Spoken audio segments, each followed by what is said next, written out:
Prière puissante pour ceux qui pensent à abandonner tout. Message de Dieu. Avez-vous déjà pensé à tout abandonner? Pas seulement un problème, mais absolument tout.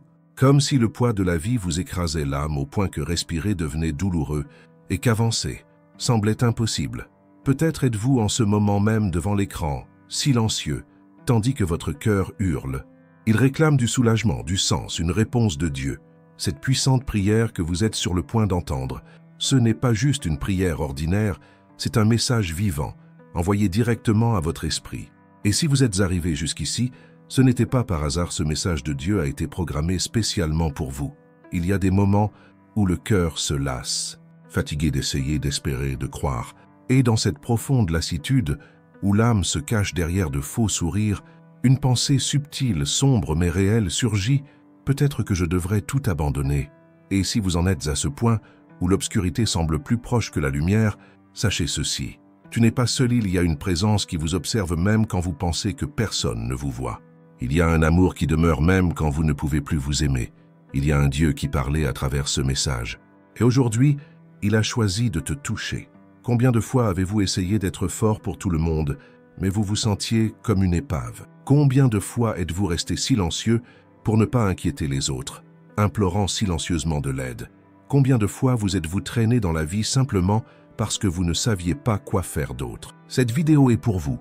Et peu importe ce que les gens ont dit, peu importe qu'ils vous disent que vous êtes faible, que vous manquez de foi, que vous êtes un drame, ce n'est pas du drame, c'est de la douleur, c'est du désespoir. Et Dieu n'ignore pas cela. Au contraire, il se rapproche encore plus quand tu es sur le point d'abandonner.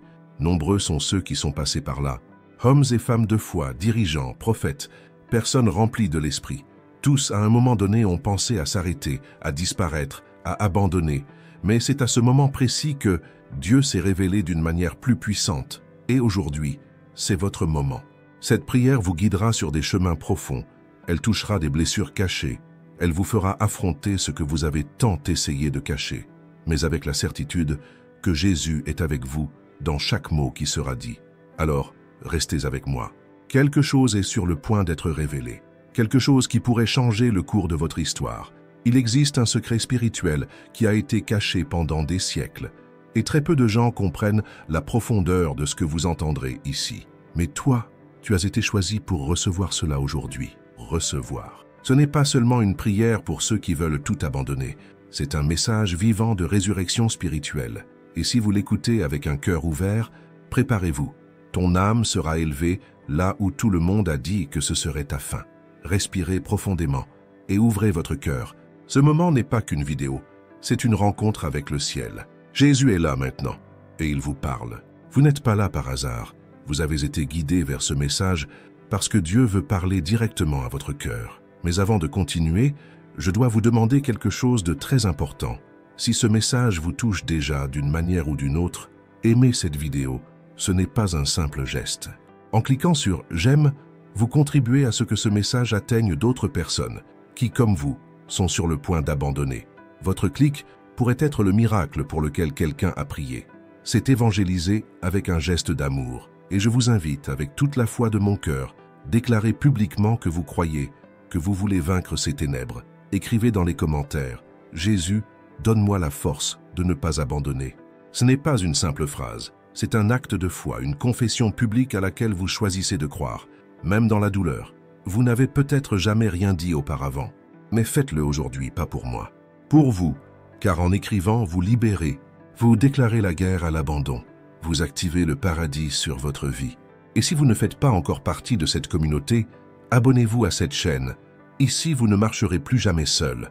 Chaque vidéo porte une parole vivante et révélée qui peut vous restaurer, vous élever, te sortir des profondeurs où tu pensais qu'il n'y avait pas d'issue. Cette chaîne est votre maison spirituelle.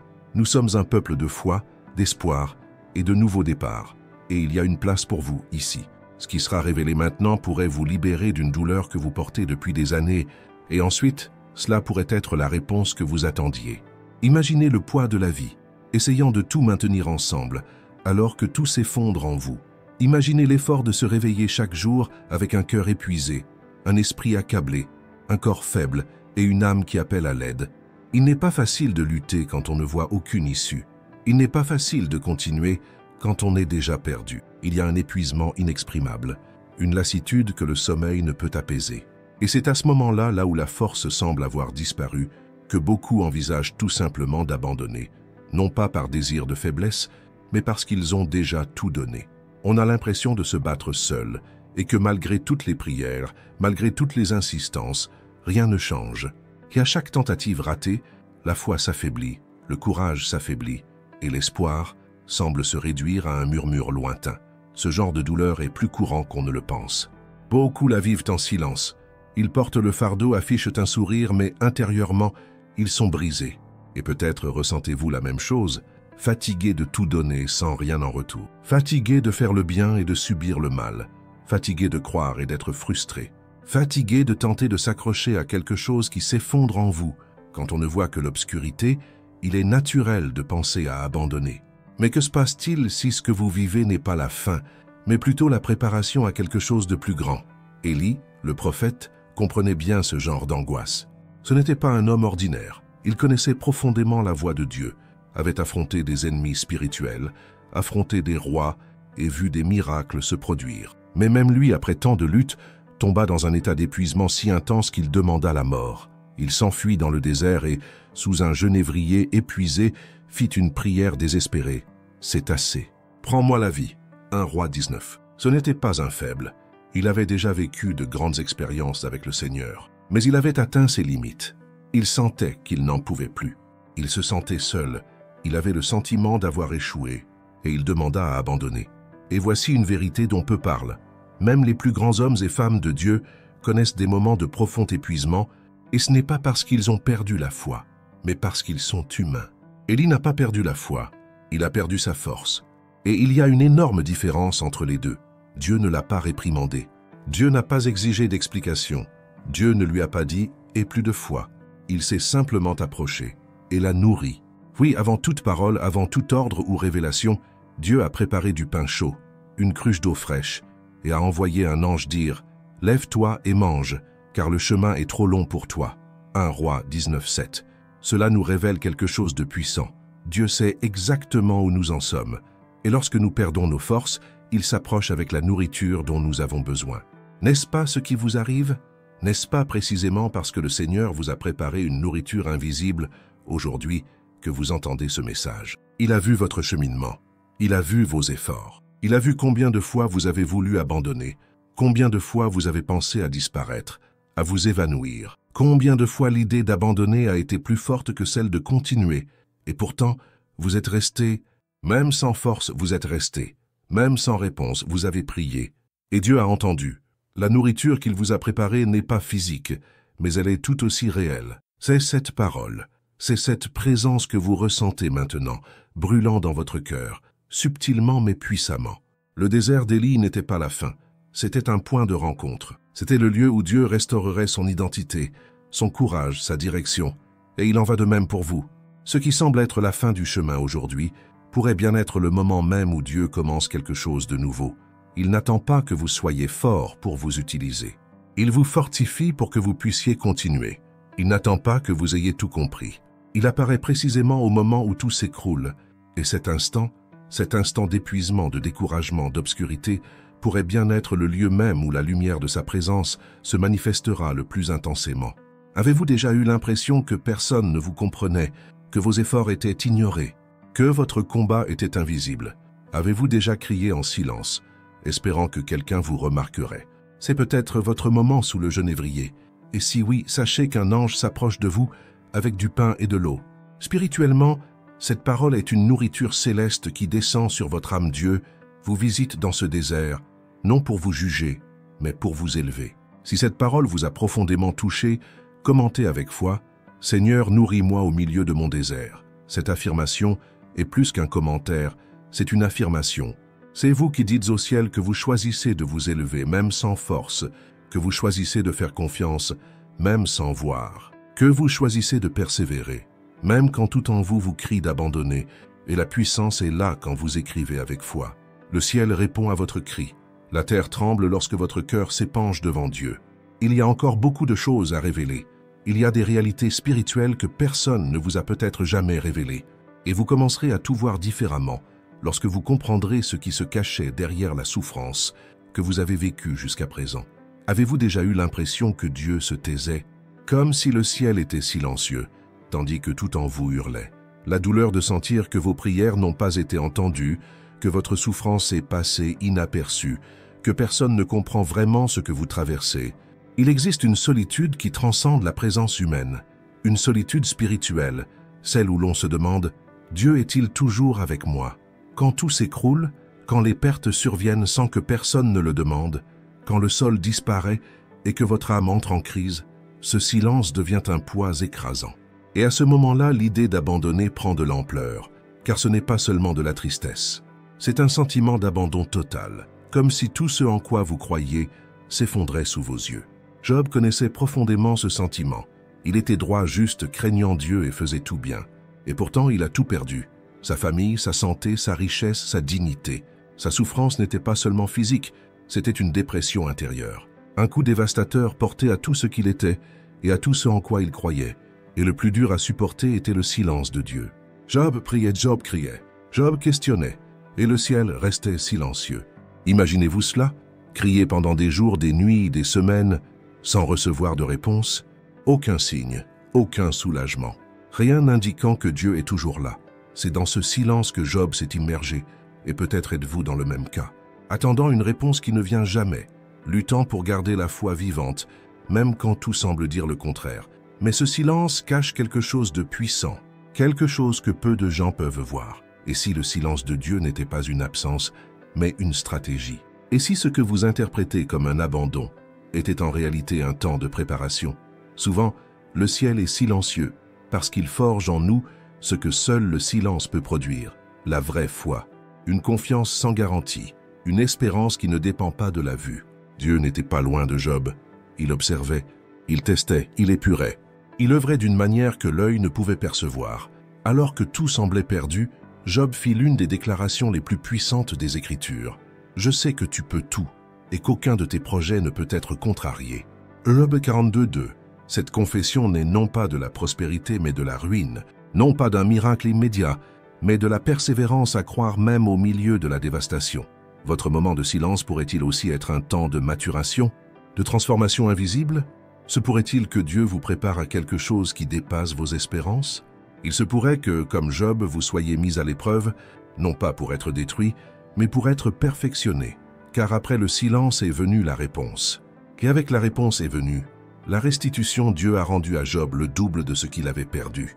Mais plus encore, Dieu a révélé qui il était vraiment. Job a dit « J'avais entendu parler de toi par ouï-dire, mais maintenant mon œil t'a vu. » Il n'y a de révélation de Dieu qu'après le silence. Seuls ceux qui supportent cette période où tout semble silencieux peuvent connaître ce genre d'intimité. Avez-vous déjà vécu une perte qui vous a fait douter de votre foi? Avez-vous déjà levé les yeux vers le ciel en vous demandant « Pourquoi moi, Dieu ?» Avez-vous déjà eu l'impression que la prière est inutile parce que rien ne change? Si oui, n'ayez pas honte. Vous êtes plus proche de la grâce que vous ne le pensez. Job s'est interrogé. Job s'est plaint, Job s'est lamenté. Mais il n'a pas abandonné sa foi. Il s'est accroché à Dieu même sans comprendre. Et c'est cette foi qui touche le cœur du Père. La foi qui ne dépend pas d'une réponse mais d'une relation. Le silence n'est pas un signe de rejet. C'est le champ où Dieu construit des racines profondes dans l'âme de ceux qui n'abandonnent pas.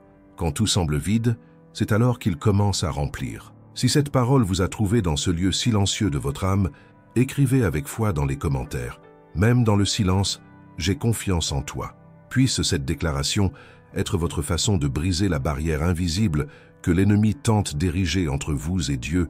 Lorsque vous parlez, vous transformez la souffrance en adoration.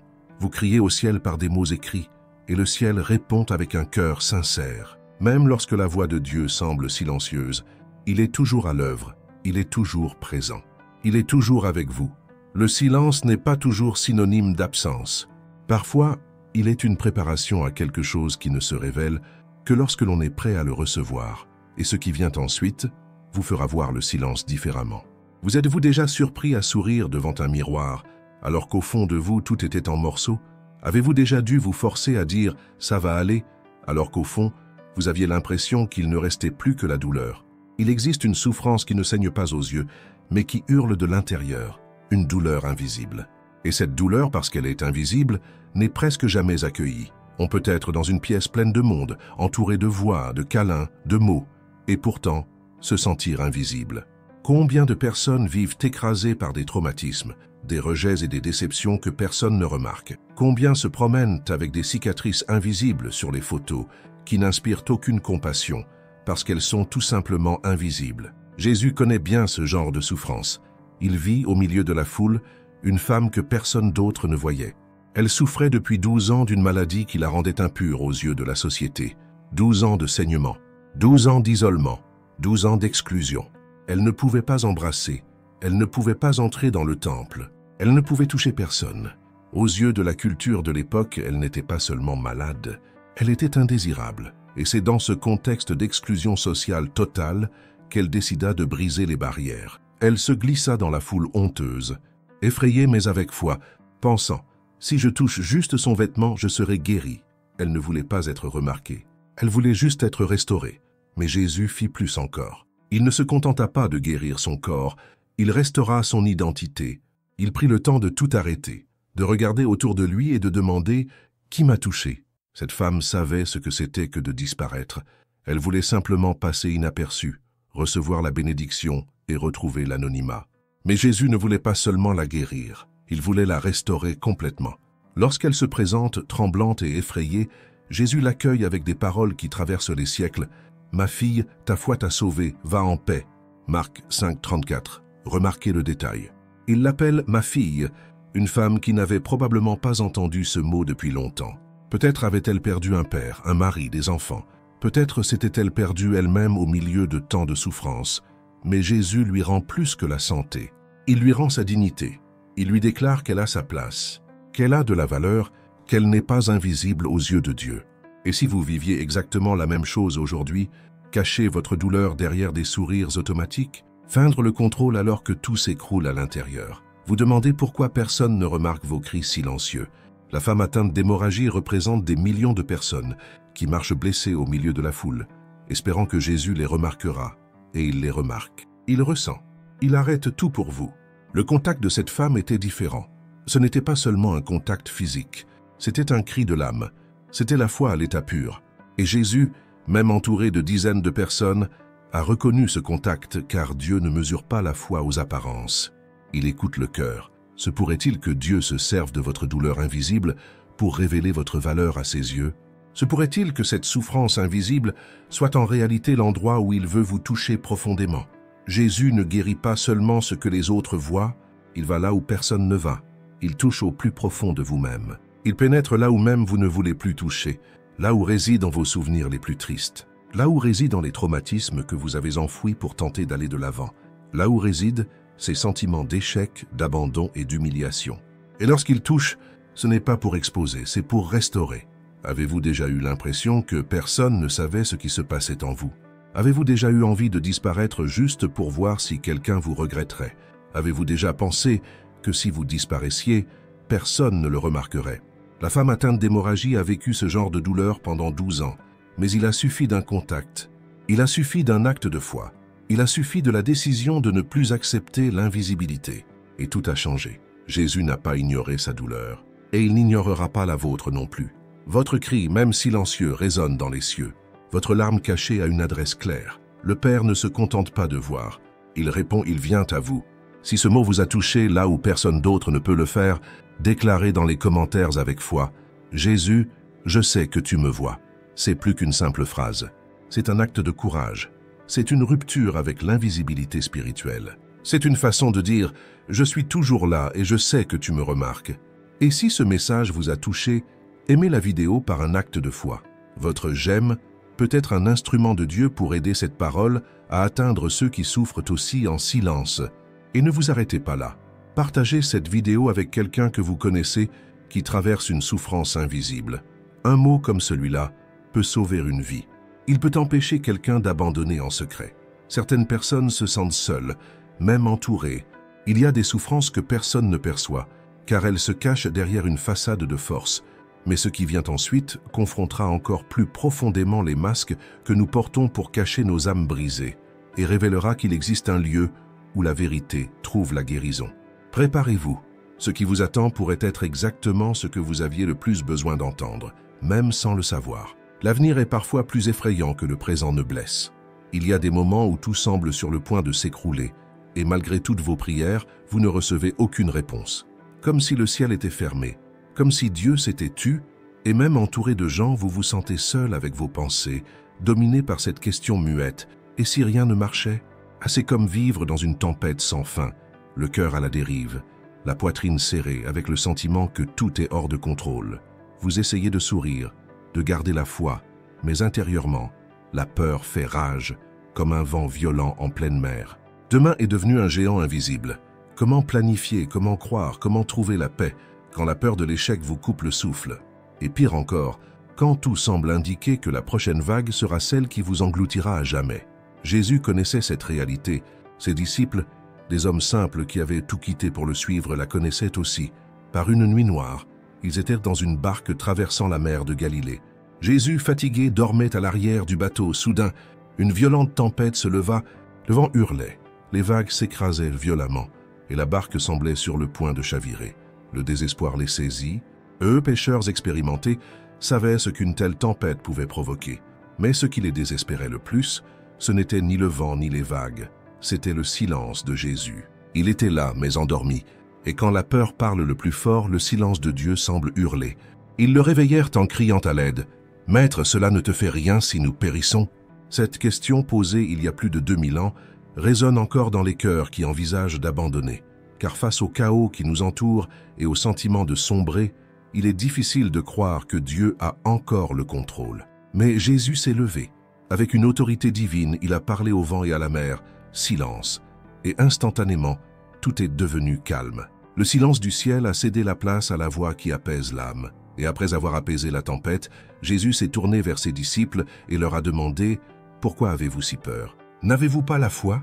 Cette scène nous confronte, mais nous console aussi, car elle révèle que Jésus n'a jamais quitté le bateau. Il était présent tout le temps endormi? Oui, et peut-être que ce qui nous semble être de l'abandon est en réalité de la confiance. Jésus savait que la mer ne serait pas plus grande que la mission. Il savait que la tempête ne se terminerait pas en tragédie, mais en enseignement. Car il y a des choses que l'on n'apprend qu'au milieu des vagues. Il y a la foi qui naît seulement lorsque la peur hurle. Et il y a la paix qui ne se révèle que lorsque tout le reste échoue. Vous êtes-vous déjà demandé si votre peur de l'avenir était réellement fondée sur des faits ou simplement sur des projections de votre traumatisme? Se pourrait-il que ce qui vous paralyse ne soit pas l'avenir, mais plutôt ce que vous croyez pouvoir se reproduire? Combien de fois ne tenons-nous pas nos promesses, prisonniers de prédictions d'échecs? Et si Jésus était dans votre bateau aujourd'hui, silencieux mais présent, et si cette tempête était le moment où il révélerait sa puissance transformatrice? Pourquoi es-tu si timide? N'as-tu pas la foi? Cette question n'est pas une accusation, mais un appel, une invitation à la confiance. Car la foi n'est pas l'absence de peur, c'est choisir de croire même quand la peur nous entoure. Et quand tu sens que tu n'en peux plus, que demain tu seras noyé, souviens-toi. Le même Jésus qui a apaisé la mer est vivant, et il apaise encore les cœurs. Alors, respirez profondément, regardez en vous et demandez-vous, qu'est-ce qui me fait vraiment peur? Qu'est-ce qui me fait douter que Dieu soit avec moi? Vous avez peut-être pris le silence pour de l'abandon, mais ce n'est pas ça. Le silence de Dieu prépare souvent le terrain pour son action suprême, et la prospérité à laquelle vous aspirez, tant commence en vous, dès l'instant où vous décidez de lui abandonner cette peur. Si cette parole a confronté et guéri votre âme, commentez avec foi. Jésus calme ma tempête. Déclarez cela comme quelqu'un qui accepte la promesse, et non comme quelqu'un qui mendie quelque chose d'incertain. Avez-vous déjà remarqué que parfois, la peur ne vient pas de la tempête, mais du sentiment qu'il n'y a pas d'issue? Et quand le désespoir grandit, une impulsion presque incontrôlable surgit, disparaître, fuir. Disparaître de tout et de tous, mais fuir met-il vraiment fin à la douleur ou ne fait-on que retarder la guérison? Ce que vous allez entendre pourrait bien changer votre perception de la fuite de votre propre histoire. Fuir ne signifie pas toujours renoncer à la vie. Parfois, c'est ne plus savoir comment continuer à vivre. Il y a des moments où la seule idée qui semble supportable est de disparaître, tout quitter. Abandonner son chemin, ses rêves, ses relations et même sa foi. On se réveille fatigué, on s'endort épuisé, mais ce qui pèse vraiment n'est pas physique. C'est le désir de tout arrêter, ni par méchanceté ni par faiblesse, mais parce que le poids de continuer semble insupportable. Fuir devient une idée séduisante, disparaître devient un projet silencieux, camouflés sous des sourires forcés et des réponses automatiques du genre « ça va aller ». Mais ce n'est pas le cas. Et le plus dangereux, c'est que personne ne le remarque. Fuir devient une prière tacite. « Seigneur, si je peux partir sans faire de mal à personne, je le ferai. » Avez-vous déjà ressenti cela? Jonas l'a ressenti. L'homme que Dieu avait appelé à une mission si claire, apporter la repentance et le salut à tout un peuple, s'est tout simplement enfui. Il a pris un bateau en sens inverse. Et ce n'était pas par faiblesse spirituelle, mais parce qu'il était blessé intérieurement. Jonas n'a pas fui Dieu par incrédulité. Il a fui parce qu'il ne voulait pas affronter la complexité de sa douleur. Ninive représentait un passé difficile, une nation cruelle. Obéir signifiait retourner au lieu du traumatisme. Et parfois fuir semble plus judicieux que de revisiter la douleur. C'est ce que beaucoup d'entre nous font. Nous savons qu'il y a un appel. Nous savons que Dieu parle. Mais aller là où il nous dit exige d'affronter ce que nous avons évité pendant des années, alors nous fuyons. Jonas dort dans la cale d'un navire, tandis qu'une tempête manque de couler le navire. Il y a quelque chose de profondément symbolique dans tout cela. Le monde extérieur est plongé dans le chaos, mais lui, intérieurement, est engourdi. Le désespoir qui l'entoure ne le réveille pas, car la tempête intérieure a déjà commencé depuis longtemps. On tente de le sauver, on crie, on le réveille, mais Jonas admet simplement « c'est moi, cette tempête, c'est à cause de moi ». C'est la reconnaissance de quelqu'un qui en a assez de courir, de quelqu'un qui comprend que courir n'efface pas l'appel et ne résout pas la douleur. N'est-ce pas? Jeté à la mer, Jonas s'attendait à la fin, mais Dieu lui avait préparé un poisson, un endroit improbable, inconfortable, sombre mais sûr. Le fond de la mer n'était pas sa mort, c'était son autel. Là, seul avec Dieu, il pria non pas une prière laborieuse, mais un cri de l'âme. « Dans ma détresse, j'ai invoqué l'Éternel, et il m'a répondu. » Jonas 2:2. Et ce verset porte une vérité puissante. Dieu répond même à ceux qui ont fui, même à ceux qui pensaient disparaître, même à ceux qui, au fond d'eux-mêmes, ne croient plus mériter la rédemption. Jonas a découvert dans le ventre du poisson que le bout du chemin est souvent le point même où commence la grâce. Et vous? Que feriez-vous si vous saviez que Dieu vous appelle toujours par votre nom, même après tout, même après avoir fui, resté silencieux, avoir voulu abandonner? Combien de fois avez-vous pensé qu'il serait plus facile de disparaître que d'affronter tout ce qui est en vous? Peut-être n'en avez-vous parlé à personne. Peut-être avez-vous même eu honte de penser cela. Mais la vérité, c'est que Dieu n'est pas scandalisé par votre désespoir. Il vous voit exactement là où vous êtes et choisit quand même de vous atteindre. Peu importe à quel point vous vous êtes égaré, peu importe à quel point vous vous êtes renfermé, si vous respirez encore, il y a encore un but. Le plus marquant dans cette histoire, c'est que, même après la fuite, Dieu n'a pas annulé la mission, il a renvoyé Jonas à Ninive, la même ville, le même défi, mais un homme différent. Parce que quelque chose en lui a changé dans cet abîme. La fuite ne l'a pas transformé, mais la rencontre avec Dieu au plus bas, si ce n'était pas une question de géographie, c'était une question d'abandon. Et peut-être êtes-vous là, à ce moment précis, paralysé entre fuir ou continuer, entre disparaître ou combattre, et Dieu utilise cette vidéo pour vous rappeler. Vous n'avez pas besoin de fuir pour être entendu. Vous pouvez être honnête. Vous pouvez vous ouvrir. Vous pouvez crier, il répond toujours. Ce que personne ne vous a dit, c'est que ce désir de disparaître, ce sentiment que plus rien n'a de sens, est souvent la forme la plus déformée d'un cœur qui réclame la guérison. Jonas pensait que la fin serait moins douloureuse que le processus, mais c'est au cours de ce processus qu'il a trouvé la promesse. Et c'est peut-être ce qui vous arrive. Si vous cessez de courir et décidez d'ouvrir votre cœur, Dieu peut transformer ce désespoir en direction. Il peut prendre tout ce qui vous a conduit au fond, blessures, traumatisme, déception, et le transformer en force, vision, compassion. Aucune échappatoire ne peut combler le vide de ceux qui ont été créés pour vivre avec un but. Avez-vous déjà pensé que votre désir de disparaître n'est pas une faiblesse, mais le signe que quelque chose en vous a désespérément besoin de guérison? Fuir n'est pas votre destin, ce n'est qu'un symptôme. Et Dieu est là pour s'attaquer à la cause profonde. Il vous rappelle non pas avec des fardeaux, mais avec amour, non pas avec des exigences, mais avec miséricorde. Il veut vous relever, vous restaurer et vous utiliser, y compris la douleur que vous portez. Car ce qui fait le plus mal aujourd'hui pourrait bien être précisément ce qu'il utilisera pour guérir les autres demain. Si ce message révèle une douleur invisible, commentez avec foi « J'ai arrêté de fuir ». Écrivez ceci comme si vous croyiez que Dieu vous ramène, même si vous êtes encore au plus bas. Votre déclaration pourrait être le premier pas vers un retour complet, que ce soit votre réponse à l'appel silencieux de Dieu qui vous a amené ici. Mais que se passe-t-il lorsque le problème n'est pas de courir, mais plutôt d'être dénué de sens? Lorsque l'on ne court plus parce qu'on s'est arrêté intérieurement, et si la plus grande douleur n'était pas le poids du passé ni la peur de l'avenir, mais le profond sentiment que notre vie ne vaut plus rien. Une histoire méconnue révèle comment Jésus marche aux côtés de ceux qui ont perdu tout sens, même lorsqu'ils ont renoncé à croire en sa proximité, et ce qui se passe dans la scène suivante pourrait raviver en vous quelque chose que vous croyiez éteint. C'était comme si le temps s'était arrêté pour eux. Ils marchaient, le visage abattu, le pas lent et le cœur lourd, leurs yeux ne voyant plus d'espoir, leurs oreilles étaient sourdes à toute bonne nouvelle. Deux silhouettes marchèrent sur la route d'Emmaüs, comme portées par un chagrin que le monde ne peut comprendre. Jésus avait été crucifié, et avec lui toute promesse, tout projet, tout objectif semblait s'être évanoui. Ces hommes n'étaient pas de simples disciples.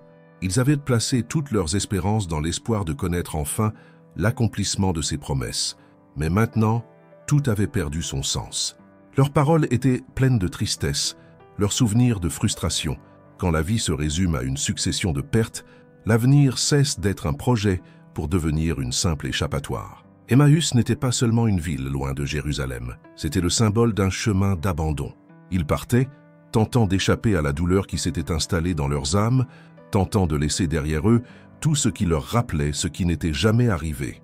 Peut-être vivez-vous une expérience similaire. Vous avez essayé de persévérer, prier, jeûner, chercher vos mots, chercher un but au milieu du chaos. Mais vient un moment où tout en vous murmure « ça n'a plus de sens de continuer ». Ce qui vous animait autrefois vous pèse désormais, ce qui vous animait autrefois vous épuise. Vos projets s'évanouissent, vos rêves s'estompent, votre foi vacille, et vous commencez à vous demander si vous vivez vraiment ou si vous survivez simplement. Il y a des moments où votre âme crie « je ne sais plus pourquoi je suis là ». Ce sont des phases de silence où personne ne réalise l'ampleur du vide. Vous souriez, mais intérieurement, tout vous fait mal. Vous vous efforcez de maintenir l'apparence d'aller bien, mais ce qui vous soutenait autrefois ne fonctionne plus. C'est à ce moment-là que beaucoup envisagent tout simplement de tout abandonner, quitter leur foi, leur église, leur ministère, leurs engagements. Car petit à petit, tout devient trop lourd à porter. Et c'est dans ce contexte que Jésus apparaît, mais d'une manière inattendue. Il s'approche tandis que les disciples racontent ce qui s'est passé. Et le plus incroyable, ils ne le reconnaissent pas. Jésus marche avec eux. Il leur demande de quoi il parle. Ils sont surpris. Êtes-vous les seuls à ignorer ce qui s'est passé à Jérusalem? Et ils se mettent à raconter toute la douleur, toute la frustration, toute la déception face à ce qu'ils espéraient et qui n'est pas arrivé. Et Jésus les écoute. Il ne les interrompt pas, il n'accuse pas, il ne les corrige pas durement. Il entend le cœur brisé de ceux qui ont perdu le sens de leur voyage. Puis il commence à expliquer les Écritures. Il commence à révéler ce qui était caché. Il commence à tisser les liens entre les événements et les promesses. Et même sans savoir qu'il s'agit de Jésus, ces hommes ressentent quelque chose de différent. Une flamme se rallume en eux. Leurs cœurs se remettent à battre d'espoir. Notre cœur ne brûlait-il pas au-dedans de nous, tandis qu'il nous parlait en chemin et nous ouvrait les Écritures? Luc 24, 32. Cette question est un tournant, car elle montre que même lorsque nous ne reconnaissons pas Jésus, il reste proche. Même lorsque tout a perdu son sens, il se révèle, et qui plus est, il continue de parler, d'expliquer, de marcher à nos côtés, car Jésus ne se détourne pas quand vous perdez la foi. Il ne vous abandonne pas quand vous songez à tout abandonner. Il comprend ce que vous ressentez.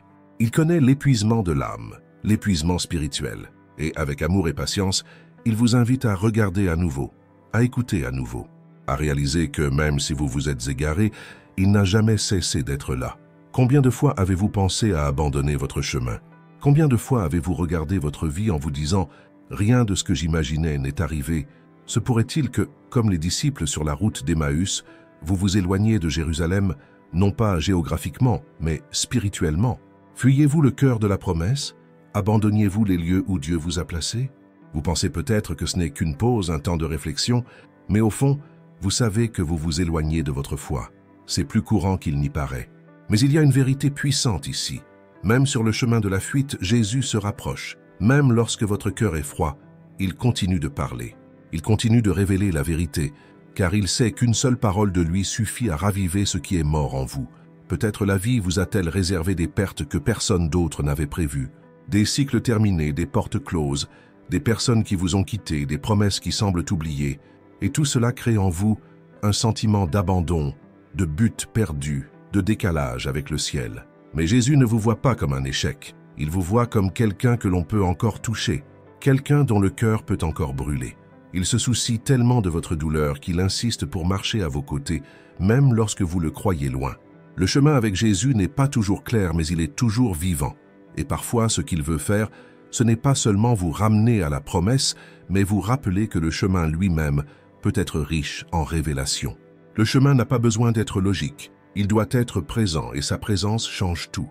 Alors que les disciples atteignaient le village, Jésus voulut poursuivre sa route, mais ils dirent « Restez avec nous, car il est déjà tard. » Ils ne savaient pas encore qui il était, mais quelque chose en eux réclamait davantage de ce moment. Et tandis qu'il était assis avec eux pour le souper, Jésus rompit le pain, et leurs yeux s'ouvrirent. Ils le reconnurent, et il disparut. Quelle scène, quelle gloire, quelle leçon! La fraction du pain, si simple et quotidienne, fut le moment de la plus grande révélation. Cela nous enseigne que Jésus se manifeste dans les détails.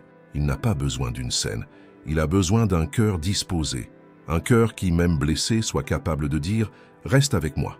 Car ce qui redonne un sens à la vie, ce ne sont pas les réponses, c'est la présence. La présence de Jésus qui brûle dans le cœur, qui ravive la flamme, qui guérit sans faire d'histoire, qui renouvelle sans avoir besoin de promettre autre chose que lui-même. Si ce message a touché votre âme en fuite, si quelque chose en vous aspire à sentir votre cœur brûler à nouveau pour Dieu, écrivez dans les commentaires avec foi « Jésus, ravive en moi ma raison d'être ». Dites-le comme quelqu'un qui n'accepte plus de vivre en pilotage automatique, comme quelqu'un qui décide de ne pas laisser la fin arriver. Et qu'est-il arrivé à ses disciples après la rencontre? Ils ne sont pas restés à Emmaüs. Ils sont retournés à Jérusalem en courant, même fatigués, même la nuit, même effrayés. Car ceux qui redécouvrent la présence ne peuvent plus fuir. Ceux à qui Jésus ouvre les yeux n'acceptent plus de vivre loin de lui. Et cela soulève une question. Combien de révélations avez-vous manqué parce que vous vous êtes éloigné du lieu où Dieu voulait vous rencontrer? Et si le silence de Dieu n'était pas une absence, mais une invitation à écouter à nouveau? Ce que vous allez entendre peut guérir ce silence en vous et transformer votre regard sur les moments les plus douloureux de la vie. Elle priait avec ses lèvres, mais aucun mot ne sortait. Assise là, devant Dieu, pourtant invisible aux yeux des humains, c'était comme si le monde entier s'était tu devant la douleur qu'elle portait. Il n'y avait pas de cri, pas de geste, pas d'audience. Seulement le poids d'une âme épuisée par l'attente Anna ne priait pas pour le luxe, la célébrité ou la richesse. Sa supplication était intime, profonde, presque désespérée. Elle voulait un enfant. Mais ce qui se cachait derrière cette requête était encore plus douloureux. Elle voulait se sentir vivante. Elle voulait retrouver un but, se sentir utile, retrouver sa dignité face à une société qui se moquait de son silence. La stérilité d'Anna était physique, mais aussi émotionnelle, car il y a des douleurs qui se manifestent, non pas dans le corps, mais dans l'esprit. Il y a des blessures que personne ne voit, et lorsque l'âme crie en silence, il est courant de se sentir invisible, même aux yeux de Dieu. Année après année, Anne montait à la maison du Seigneur même sans réponse, même humiliée, même provoquée par Pénina, sa rivale qui avait des enfants, et se faisait un devoir de les lui rappeler. Cette femme savait comment attiser la blessure d'Anne, et peut-être connaissez-vous des gens comme ça aussi, des gens qui semblent n'exister que pour vous rappeler vos manques. Des gens qui, au lieu de réconforter, comparent, qui ne comprennent pas la douleur de ceux qui luttent en silence. Anne ne répondit pas, elle ne se débattit pas, mais elle ne renonça pas non plus. Son espoir se limitait à la prière. Et c'est précisément à ce moment-là que beaucoup s'égarent, quand ils prient, et que le ciel semble insensible, quand la prière devient routinière, quand le cri ne produit aucun changement, quand le temps passe et que l'âme commence à croire que le silence de Dieu est peut-être un non permanent. C'était pareil avec Anne jusqu'à ce jour. Elle priait en silence, elle pleurait amèrement, et elle fut jugée pour cela. Le prêtre Élie vit ses lèvres bouger, et ne comprenant pas sa douleur, l'accusa d'être ivre. Quelle ironie! Même au temple, même devant quelqu'un qui représentait l'autorité spirituelle de l'époque, Anne n'était pas comprise. Cela arrive bien plus souvent qu'on ne le pense. Il y a des moments où même ceux qui devraient vous aider vous jugent, des gens qui ne savent pas ce que vous affrontez, mais qui sont prompts à le souligner. Et c'est précisément pourquoi tant de gens abandonnent. Ils abandonnent la foi, la prière, la présence de Dieu, non pas parce qu'il a échoué, mais parce que les hommes n'ont pas su le représenter avec amour. Mais Anne ne resta pas silencieuse face à l'injustice. Elle répondit avec douceur et vérité, « Non, mon Seigneur, je suis une femme à l'esprit triste. C'est dans mon angoisse et mon chagrin que j'ai parlé. » 1 Samuel 1, 15, 16. Et à cet instant, tout change. Élie comprend, et il prononce une parole qui résonne dans le monde spirituel. « Va en paix, et que le Dieu d'Israël t'accorde la prière que tu lui as adressée. » 1 Samuel 1, 17. Cette phrase paraît simple, mais elle marque un tournant, car elle montre que, derrière chaque prière puissante, il y a une âme qui refuse de cesser de croire. Il y a quelqu'un qui décide de prier, même lorsque tout lui dit d'abandonner. Et c'est ce qui transforme l'atmosphère. Ce n'est pas le cri d'Anne qui a touché le ciel, mais sa persévérance, sa décision de ne pas abandonner l'autel. Votre âme a-t-elle aussi crié en silence? Avez-vous déjà vécu des moments où Dieu semblait ne pas vous écouter? Lorsque vous avez prié, mais que tout autour de vous est resté inchangé, vous êtes-vous déjà senti invisible même pour Dieu lui-même? Peut-être priez-vous pour la guérison, pour une porte ouverte, pour un être cher ou simplement pour la force de continuer. Et si je vous disais que ce silence n'est pas un rejet, mais un polissage, que, comme Anne, Dieu n'ignore pas votre cri. Il prépare le moment idéal pour vous répondre d'une manière que personne d'autre ne pourra effacer. Lorsque Samuel est né, il n'était pas seulement le fils d'Anne, il était le prophète qui allait oindre les rois, l'homme qui allait entendre Dieu enfant, celui qui allait changer l'histoire d'Israël. La réponse à la douleur d'Anne n'était pas seulement émotionnelle, elle était prophétique. Et ce que Dieu vous prépare pourrait aussi être bien plus grand que vous ne le pensez. Parfois, l'ennemi tentera d'utiliser le silence de Dieu comme preuve de son abandon. Il dira que votre foi est vaine, que vos prières sont vaines, que vous êtes seul à parler au mur. Mais c'est là l'une des plus grandes tromperies spirituelles, car l'absence de bruit ne signifie pas l'absence d'action. Le ciel œuvre en silence. Dieu se prépare en secret, et quand son heure viendra, même ceux qui vous ont jugé reconnaîtront que c'est lui qui vous a visité. Pénina a vu naître Samuel Élie, a vu la promesse s'accomplir. Et Anne a vu que Dieu n'oublie jamais ceux qui persistent à rester, ceux qui, même en larmes, continuent de fléchir les genoux. Si vous avez prié en silence, même sans constater de changement, dites avec foi, « Seigneur, écoute mon cœur », que ce soit plus qu'une phrase, que ce soit un cri vivant, comme celui d'Anne, qu'une prière puissante, qui surgit du plus profond de votre douleur. Si ce message vous a interpellé, cliquez sur « J'aime ». Ce simple geste pourrait être une réponse à quelqu'un qui se sent lui aussi invisible. Et si vous connaissez quelqu'un qui traverse cette épreuve, partagez cette vidéo. Votre geste pourrait être un pont vers la guérison pour quelqu'un qui a failli abandonner. Et le plus incroyable dans cette histoire, c'est que, même après avoir reçu la bénédiction, Anne n'a pas caché ce qu'elle avait reçu.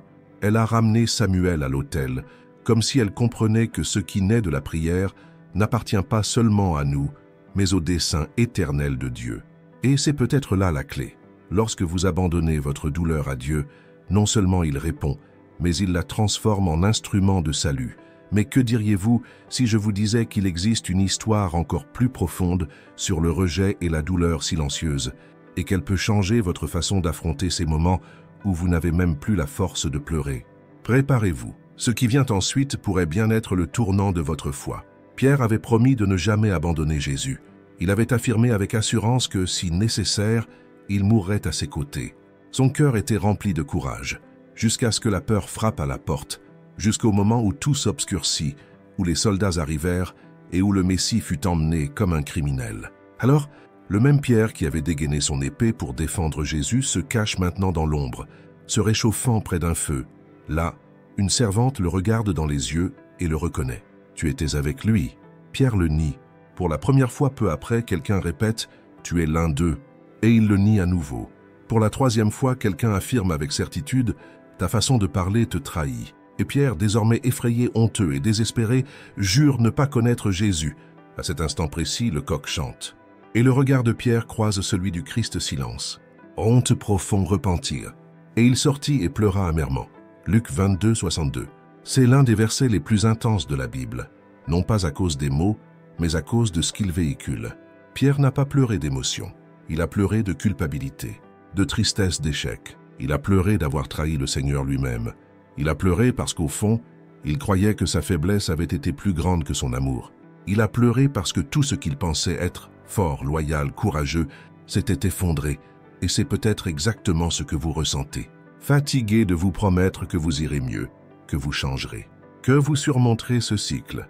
Mais chaque fois que vous essayez, vous retombez. Chaque fois que vous vous relevez, la culpabilité vous tire vers le bas.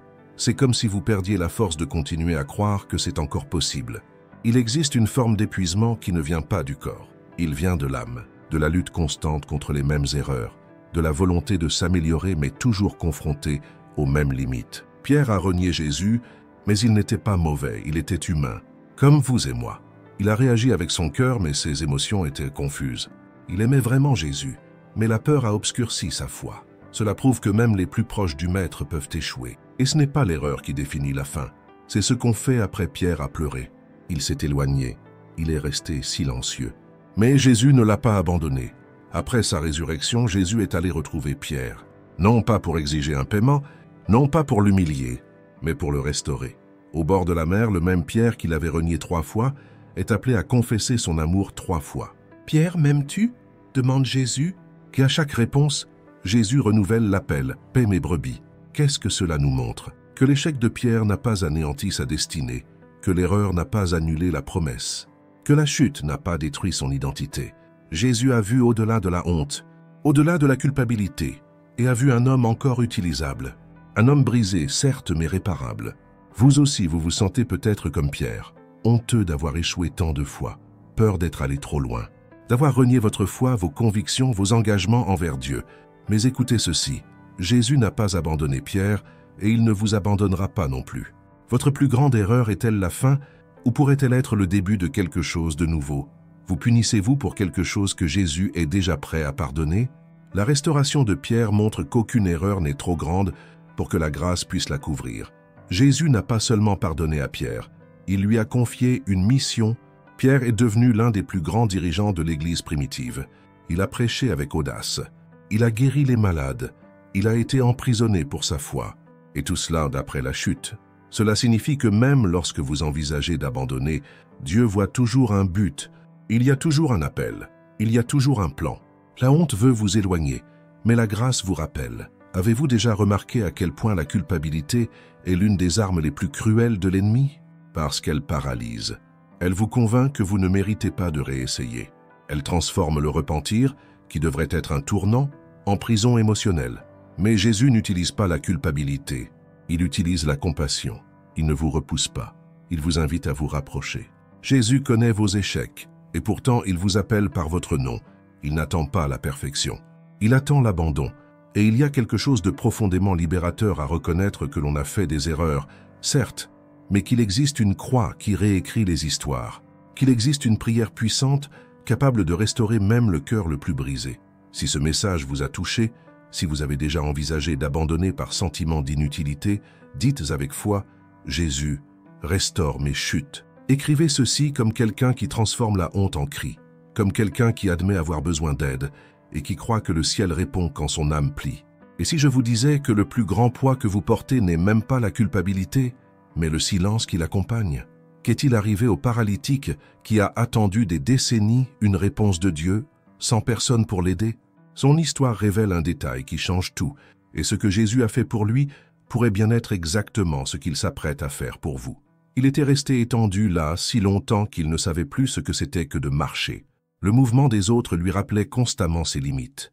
Chaque jour, la piscine se remplissait de gens espérant un miracle, espérant que l'ange viendrait remuer les eaux, espérant que quelqu'un serait assez rapide pour plonger le premier. Mais il n'y parvenait pas, non par manque de foi, non par paresse, mais parce qu'il n'y avait personne pour l'aider à y arriver. « Seigneur, je n'ai personne pour me plonger dans la piscine quand l'eau est agitée. » Jean 5,7. Cette phrase révèle bien plus qu'une difficulté physique, elle révèle une douleur émotionnelle que vous connaissez peut-être bien, le poids insupportable de n'avoir personne pour me tendre la main. Cet homme était dans cet état depuis 38 ans. 38 ans. À attendre, à souhaiter, à croire, à souffrir. Imaginez ce que c'est que de passer des décennies en marge de l'espoir, de voir des miracles se produire pour les autres, mais jamais pour soi, d'avoir l'impression que son tour n'arrive jamais, et lorsqu'il est enfin remarqué, ce n'est pas par un ange ni par quelqu'un de charitable, mais par Jésus. Mais Jésus n'est pas venu avec pitié. Il ne propose pas de porter l'homme jusqu'à l'eau. Il fait quelque chose qui défie complètement la logique et l'état de l'homme. Lève-toi, prends ton brancard et marche. Jean 5,8. Ce n'était pas ce qu'il s'attendait à entendre, ce n'était pas ce qu'il demandait. Mais c'était exactement ce dont il avait besoin. Un commandement direct qui réveillait la foi. Une parole qui brisait le cycle de la peur et de l'apitoiement sur soi. Un appel à s'élever, non seulement physiquement, mais spirituellement. Combien de fois avez-vous souhaité un miracle et eu l'impression que cela n'arrivait qu'aux autres? Combien de fois avez-vous porté le poids du traumatisme, du rejet et d'une vieille culpabilité qui semblait vous coller à la peau, comme un lit devenu partie intégrante de votre corps? Le poids de la douleur émotionnelle peut être aussi paralysant, voire plus, que n'importe quelle maladie. Certaines personnes vivent une vie normale, mais restent émotionnellement immobiles, prisonnières d'événements passés, de paroles blessantes, de mauvaises décisions et d'attentes déçues. Elles prient même, mais se sentent bloquées à l'orée du miracle, manquant de force pour franchir le pas. Le découragement accumule des couches invisibles sur l'âme, et il arrive un moment où la personne non seulement cesse d'essayer, mais cesse de croire que c'est encore possible. Jésus n'a pas demandé à l'homme s'il voulait de l'aide. Il lui a demandé « Veux-tu être guéri ?» Cette question posée si directement peut même paraître étrange, bien sûr qu'il le voulait, mais elle a une profondeur, car avec le temps, la douleur peut devenir un lieu d'adaptation. On s'habitue au lit au poids. « Oh, personne ne m'aide » et Jésus disait « Je ne suis pas venu ici pour te conduire à l'eau. Je suis l'eau vive, je ne suis pas venu pour te porter. Je suis venu pour te relever. » Et c'est exactement ce qu'il vous dit à vous aussi. Il existe une prière puissante qui ne nécessite pas de mots appris par cœur, mais de s'abandonner. Quand Jésus dit « Lève-toi », il brise la logique du « ça a toujours été comme ça ». Il brise des années de schémas mentaux, émotionnels et spirituels qui vous maintenaient allongés à regarder la vie défiler. Pouvez-vous identifier votre lit? Quelle est cette chose que vous portez depuis si longtemps qu'elle fait désormais partie de votre identité? Ce pourrait être la douleur de l'abandon, le souvenir d'une erreur, le sentiment de ne jamais être à la hauteur. Jésus ne veut pas que vous continuiez à porter cela. Il ne vous a pas sauvé pour endurer. Il vous a appelé à vous lever. Le commandement est toujours le même. Lève-toi, prends ton lit et marche. Et savez-vous ce qui est le plus beau? L'homme n'a pas laissé son lit par terre. Il l'a emporté avec lui. Cela signifie que ce qui le retenait autrefois est devenu un témoignage. Jésus veut faire cela avec vous. Il n'efface pas votre histoire, il la transforme. Ce qui est un fardeau aujourd'hui sera la preuve vivante de ce qu'il a fait dans votre vie demain. Si cette parole vous a touché, si vous avez l'impression de porter de lourds fardeaux depuis des années et que vous aspirez à être porté par la voix de Jésus, dites avec foi « Je me lève au nom de Jésus ». Écrivez comme si vous n'acceptiez plus d'être prisonnier de ce qui s'est passé, comme si vous croyiez qu'un miracle est à portée de décision. Mais attendez, il y a quelque chose que presque personne ne réalise à propos de cette guérison. L'homme a été guéri un jour de sabbat, et cela a suscité l'indignation religieuse. Cela nous montre que, souvent, la religiosité tente de remettre en question l'œuvre de Dieu dans votre vie. Des gens qui ne sont pas satisfaits de votre guérison, mais remettent en question le processus. Des gens qui ne vous ont pas aidé quand vous étiez au plus bas, mais qui viennent vous critiquer quand vous vous relevez. Mais que diriez-vous si je vous disais qu'un autre homme dans la Bible a été jugé de la même manière, mais a réagi avec foi et courage, et que cela a complètement changé son histoire? La vérité qu'il a découverte pourrait être la clé pour surmonter votre peur du regard des autres. Ce qui vient ensuite vous libérera de jugements qui n'ont jamais été de Dieu. Il était le plus jeune de ses frères. Il passait ses journées à garder les moutons pendant que les autres étaient à la guerre. Son nom était rarement mentionné dans les grandes choses. Il était utile là où personne d'autre ne voulait faire. C'était lui qui apportait du pain et revenait en silence. David n'avait pas l'air d'un guerrier. Il n'avait pas d'antécédents militaires. Il n'avait ni l'approbation de son père, ni l'admiration de ses frères. Et pourtant, c'était lui que Dieu avait choisi. La situation était difficile. Un géant nommé Goliath défiait l'armée d'Israël. Tous étaient silencieux, paralysés par la peur. Personne n'osait affronter cet homme. Mais David, en entendant l'insulte, sentit quelque chose le brûler en lui. Ce n'était pas l'orgueil, c'était la foi. Une foi qui ne reposait pas sur une armure, mais sur la confiance en Dieu qui ne l'avait jamais trahi. Ne regarde pas à son apparence, ni à la hauteur de sa taille, car l'Éternel ne considère pas ce que l'homme considère. L'homme regarde à l'apparence, mais l'Éternel regarde au cœur. 1 Samuel 16:7. Ce verset résume tout, car peut-être avez-vous aussi été rejeté parce que vous paraissiez trop petit, trop faible, trop incompétent. Peut-être même ceux qui vous connaissent le plus intimement ne croient-ils pas que Dieu puisse accomplir quelque chose de grand à travers vous? Cela fait mal, cela crée une sorte de douleur silencieuse, un sentiment de ne pas être assez bon, de ne rien valoir, d'être toujours ignoré, et puis avec le temps, vous commencez à vous convaincre que vous ne valez vraiment rien, que vous n'êtes pas né pour de grandes choses, que vous devez vous contenter d'observer de loin. Mais Dieu ne voit pas comme l'homme. Ce qui paraît insignifiant aux autres est stratégique pour Dieu. David n'est pas allé sur le champ de bataille avec l'intention de combattre. Il a obéi à son père. Et c'est précisément dans cette obéissance ordinaire que Dieu a accompli quelque chose d'extraordinaire. Alors que personne ne le croyait, que ses frères se moquèrent de lui, que Saül tentait de le dissuader, David a maintenu sa conviction. L'Éternel, qui m'a délivré de la griffe du lion et de la patte de l'ours, me délivrera aussi de la main de ce Philistin. 1 Samuel 17:37. Et c'est là que tout bascule. David ne comptait pas sur lui-même. Sa confiance reposait sur la fidélité de Dieu. Il se souvenait où il avait été soutenu, protégé et fortifié. Alors que tous voyaient un géant invincible, David voyait un obstacle prêt à tomber devant le nom de l'Éternel. Combien de fois vous êtes-vous senti le moindre d'entre eux, sous-estimé, discrédité, invisible parmi tant d'autres qui semblent mieux préparés? Peut-être que les gens ne voient que votre manteau de berger. Ils ignorent les guerres intérieures que vous avez déjà surmontées. Ils ignorent les lions émotionnels que vous avez affrontés en secret. Ils n'étaient pas là quand vous vous êtes battus avec larmes, jeûnes et prières silencieuses. Il est donc facile pour eux de dire que vous êtes inutiles, que vous n'avez pas ce qu'il faut. Mais Dieu le sait, Dieu a vu. Dieu a entendu votre puissante prière. Lorsque vous pensiez abandonner, Dieu connaît votre cœur. Et c'est ce qu'il choisit, pas votre apparence, pas votre CV, mais votre volonté de lui faire confiance, même lorsque personne d'autre ne le fait. Goliath était fort, expérimenté, imposant.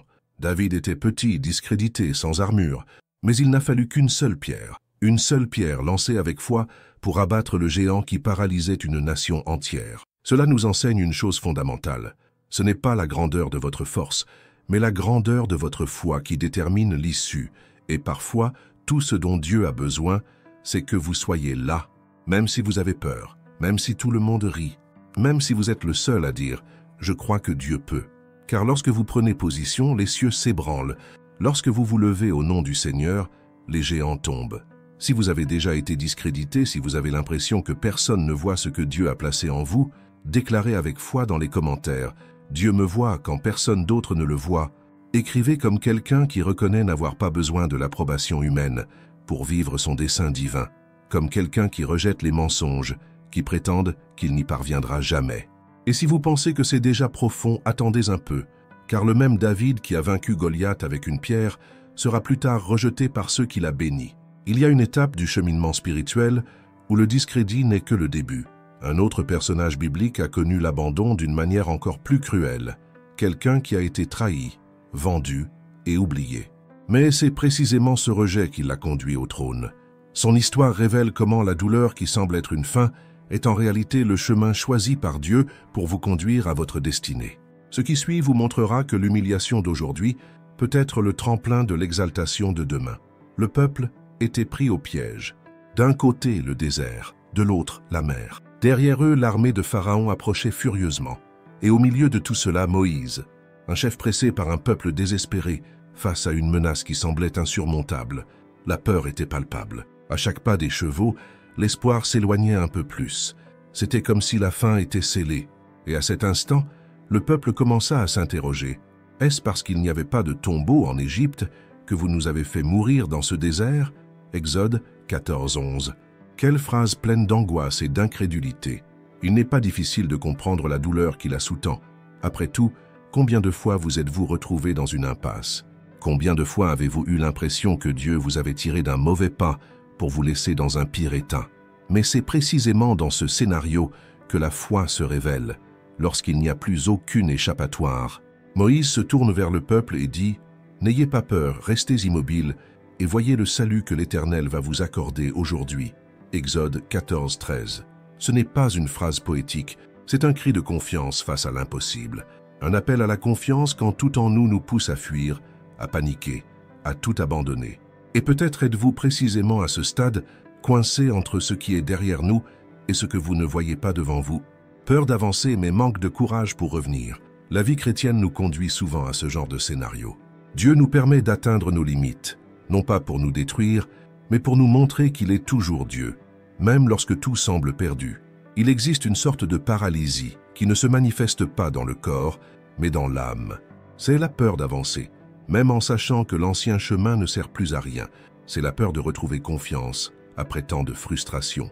C'est la peur d'ouvrir son cœur, de rêver, d'essayer, de croire. Moïse a ressenti ce poids, et le peuple l'a ressenti encore plus. Mais Dieu n'a pas reculé. Il a dit « Pourquoi criez-vous vers moi ?» Dit aux enfants d'Israël d'avancer. Exode 14, 15. La mer était encore fermée lorsque Dieu leur a ordonné d'avancer. Le miracle n'a pas précédé l'obéissance. Et c'est une clé spirituelle que peu comprennent. Beaucoup veulent voir la mer s'ouvrir avant de faire le premier pas, mais le ciel répond au mouvement de la foi, pas aux garanties. Attendez-vous aussi que tout soit clair avant d'obéir. Attendez-vous que Dieu vous révèle chaque détail avant de lui faire confiance. Et si la mer ne s'ouvrait qu'au premier pas? Et si la porte ne s'ouvrait que lorsque vous décidiez d'y aller? La peur est réelle. Il ne s'agit pas de faire semblant que tout va bien. Il s'agit de décider de ne pas se laisser dominer par la peur, car la peur paralyse mais la foi propulse. Lorsque Moïse leva son bâton et que les eaux se séparèrent, ce n'était pas seulement un acte surnaturel, c'était une réponse divine à une foi active. Dieu ne nous avait pas abandonnés. Il préparait un chemin que personne ne pouvait voir avant le premier pas. La mer s'est ouverte, le peuple a traversé. L'armée ennemie a été vaincue, et tout cela est arrivé parce qu'au lieu de battre en retraite, quelqu'un a décidé de faire confiance. Cette histoire nous enseigne que même lorsque tout semble bloqué, même lorsque nous envisageons d'abandonner, il existe un Dieu qui œuvre au-delà de ce que les yeux voient. Et ce Dieu continue de dire « N'aie pas peur ». Il continue de dire « Marche ». Il continue de dire « Je suis le Seigneur ». Votre vie est peut-être traversée par un océan d'émotions. Dette, diagnostic, trahison, addiction, vieille culpabilité. Vous êtes peut-être paralysé par une décision, incertain de la marche à suivre. Mais ce message vient vous rappeler que la mer obéit toujours à la voix de Dieu. La prière est toujours puissante. Et même si la peur vous retient, la foi est la clé qui ouvre l'impossible. Si cette parole vous a touché, si vous vous êtes identifié à cette peur paralysante et sentez que vous avez besoin de la force de Dieu pour avancer, écrivez dans les commentaires « Même si j'ai peur, je marcherai ». Que ce soit une déclaration de foi publique, un acte spirituel contre tout ce qui tente de vous empêcher d'avancer. Mais le plus impressionnant dans cette histoire, c'est que le peuple a traversé la mer, mais qu'il a porté l'Égypte dans son cœur, et cela a engendré un autre type de combat. La lutte contre l'anxiété, contre les murmures, contre les pensées qui sabotent l'âme même après la délivrance. Il existe une prison sans barreaux visibles, mais qui retient les gens emprisonnés à l'intérieur. Et que se passe-t-il lorsque la délivrance arrive, mais que l'esprit est toujours en guerre? L'histoire suivante révèle comment l'adoration peut briser des chaînes que même une délivrance extérieure ne peut défaire. Et ce que deux hommes ont fait dans une prison obscure pourrait bien être exactement ce dont vous avez besoin pour apprendre à briser les chaînes invisibles de votre esprit. Ce qui vient ensuite changera votre façon d'affronter les ténèbres intérieures. La cellule était sombre, humide et froide. La seule lumière provenait d'une torche lointaine. Les gardes observaient avec mépris, et au fond se trouvaient deux hommes, Paul et Silas, emprisonnés pour avoir fait le bien blessé, enchaînés, humiliés, et pourtant, ils chantaient. Eh oui, au milieu de la douleur, de l'injustice, de l'abandon et de l'obscurité totale, ils priaient et louaient Dieu. Acte 16, 25 dit « Vers minuit, Paul et Silas priaient et chantèrent des cantiques à Dieu, et les autres prisonniers les écoutaient. » Minuit. Pas seulement sur l'horloge, mais dans l'âme l'heure la plus sombre, le moment où beaucoup envisagent de tout abandonner. Et pourtant, c'est à cet instant précis qu'ils firent ce qui paraît insensé à des yeux humains. Ils adorèrent. Avez-vous déjà vécu votre propre minuit intérieur? Ce moment où tout semble s'écrouler en vous? Quand vos pensées sont si fortes que vous ne pouvez plus dormir, ni vous taire, ni respirer correctement? C'est comme une prison invisible. L'anxiété suffoque, la culpabilité hurle, la peur paralyse. L'insomnie devient un supplice. Vous fixez le plafond, mais vous avez l'impression de regarder dans un vide qui vous engloutit tout entier. Votre corps essaie de se reposer, mais votre esprit ne vous le permet pas. Les pensées négatives prennent le dessus comme des chaînes invisibles. Vous revivez des scènes, des erreurs, des mots, des décisions. Vous vous sentez piégé en vous-même, et vous commencez à croire que personne ne comprendrait, pas même Dieu. Et si je vous disais que c'est précisément dans cette prison émotionnelle que Dieu peut agir avec le plus de puissance, que la clé de votre libération ne réside peut-être pas dans le silence de vos pensées, mais dans l'ouverture de vos lèvres à l'adoration. Paul et Silas ne chantaient pas parce qu'ils se sentaient bien. Ils n'adoraient pas parce que tout allait bien. Ils louaient, malgré la douleur, malgré la honte, malgré la prison, parce qu'ils savaient que la louange est une arme spirituelle qui brise les chaînes que la force humaine ne pourrait jamais briser. Ils n'ont pas attendu la libération pour louer. Ils ont loué et la libération est venue. Combien de fois attendez-vous que Dieu vous enlève votre douleur avant de commencer à prier? Attendez que votre esprit se calme avant d'ouvrir la Bible? Attendez que tout aille bien avant de recommencer à croire? Et si la vraie foi était précisément celle qui se manifeste au milieu du chaos? Paul et Silas nous enseignent que l'adoration ne dépend pas des circonstances. C'est une décision, et cette décision ouvre le ciel dans votre vie. Le texte continue en disant qu'un tremblement de terre si violent se produisit soudain que les fondations de la prison ébranlèrent. Toutes les portes s'ouvrirent brusquement et les chaînes de tous tombèrent. Toutes, pas seulement les leurs. Lorsque vous choisissez d'adorer dans la nuit de l'âme, votre action libère non seulement vous, mais tous ceux qui vous entourent. Il y a quelque chose de profond là-dedans. La libération de l'esprit commence quand on cesse d'alimenter les pensées qui nous emprisonnent et qu'on commence à proclamer la vérité qui nous libère. L'anxiété dit « Tu n'y arriveras pas ». L'adoration répond « Je peux tout par le Christ qui me fortifie ». La culpabilité dit « Tu as encore échoué ». L'adoration déclare « Le sang de Jésus me purifie de tout péché ». La peur murmure « Tout va mal tourner ». L'adoration crie « Si Dieu est pour moi, qui sera contre moi ?» C'est pourquoi une prière puissante et transformatrice ne se résume pas à de belles paroles, mais à une foi résiliente, une foi qui persiste, une foi qui crie dans l'obscurité, une foi qui chante même à genoux. Peut-être que votre prison n'a pas de barreaux, mais vous êtes envahi de pensées étouffantes. Peut-être souriez-vous extérieurement, mais intérieurement vous implosez. Le monde appelle cela anxiété, épuisement, panique, et tout cela était bien réel. Mais il y a une vérité plus profonde. Votre âme a soif de Dieu. Car le véritable repos ne vient ni d'un lit confortable, ni de médicaments. Il vient de la présence. Il vient lorsque l'esprit trouve refuge dans un amour immuable, et une promesse vous est faite. Venez à moi, vous tous qui peinez et qui êtes chargés, et je vous donnerai du repos. Matthieu 11, 28. Ce soulagement est pour aujourd'hui, pour ceux qui sont à bout, pour ceux qui envisagent de tout abandonner, pour ceux qui ne supportent plus de vivre dans cette prison mentale. Si vous avez été confronté à cette prison silencieuse, si votre esprit ne vous a pas donné la paix, écrivez avec foi dans les commentaires « Jésus vient dans ma nuit ». Que ce soit votre acte d'abandon, votre déclaration publique que vous ne nourrirez plus ce qui vous emprisonne, mais que vous invoquerez celui qui vous libère. Et le plus marquant de cette histoire n'était pas le tremblement de terre. Ce ne sont pas les portes qui se sont ouvertes. C'est ce qui est arrivé au geôlier. Celui qui veillait sur eux, qui représentait l'oppression, est tombé à leurs pieds en demandant « Que dois-je faire pour être sauvé ?» Cela nous révèle une chose surprenante. Votre adoration au milieu de la souffrance peut être l'instrument que Dieu utilise pour sauver d'autres vies. Même ceux qui semblent être votre geôlier aujourd'hui peuvent être transformés par ce que Dieu accomplira à travers vous. Mais que diriez-vous si je vous disais qu'il existe une autre forme de prison encore plus cruelle? L'isolement, l'abandon, le sentiment d'être complètement oublié de tous. Et l'histoire que vous allez entendre prouve que même ceux qui sont rejetés par la société sont touchés par Jésus. Ce qui suit redéfinira ce que vous entendez par présence, toucher et guérison émotionnelle. C'était un paria non seulement rejeté, mais complètement coupé de la société humaine. Il ne pouvait toucher personne, ni être touché. Il ne pouvait entrer en ville, ni aller au temple. Il n'avait pas de nom, une seule condition. Il était lépreux. Il vivait en marge, entouré du silence de ceux qui avaient honte d'exister. Chaque jour lui rappelait cruellement qu'il était indigne d'être parmi les autres. La lèpre, en plus de ronger son corps, rongeait son âme. L'isolement n'était pas seulement physique, il était émotionnel, il était spirituel.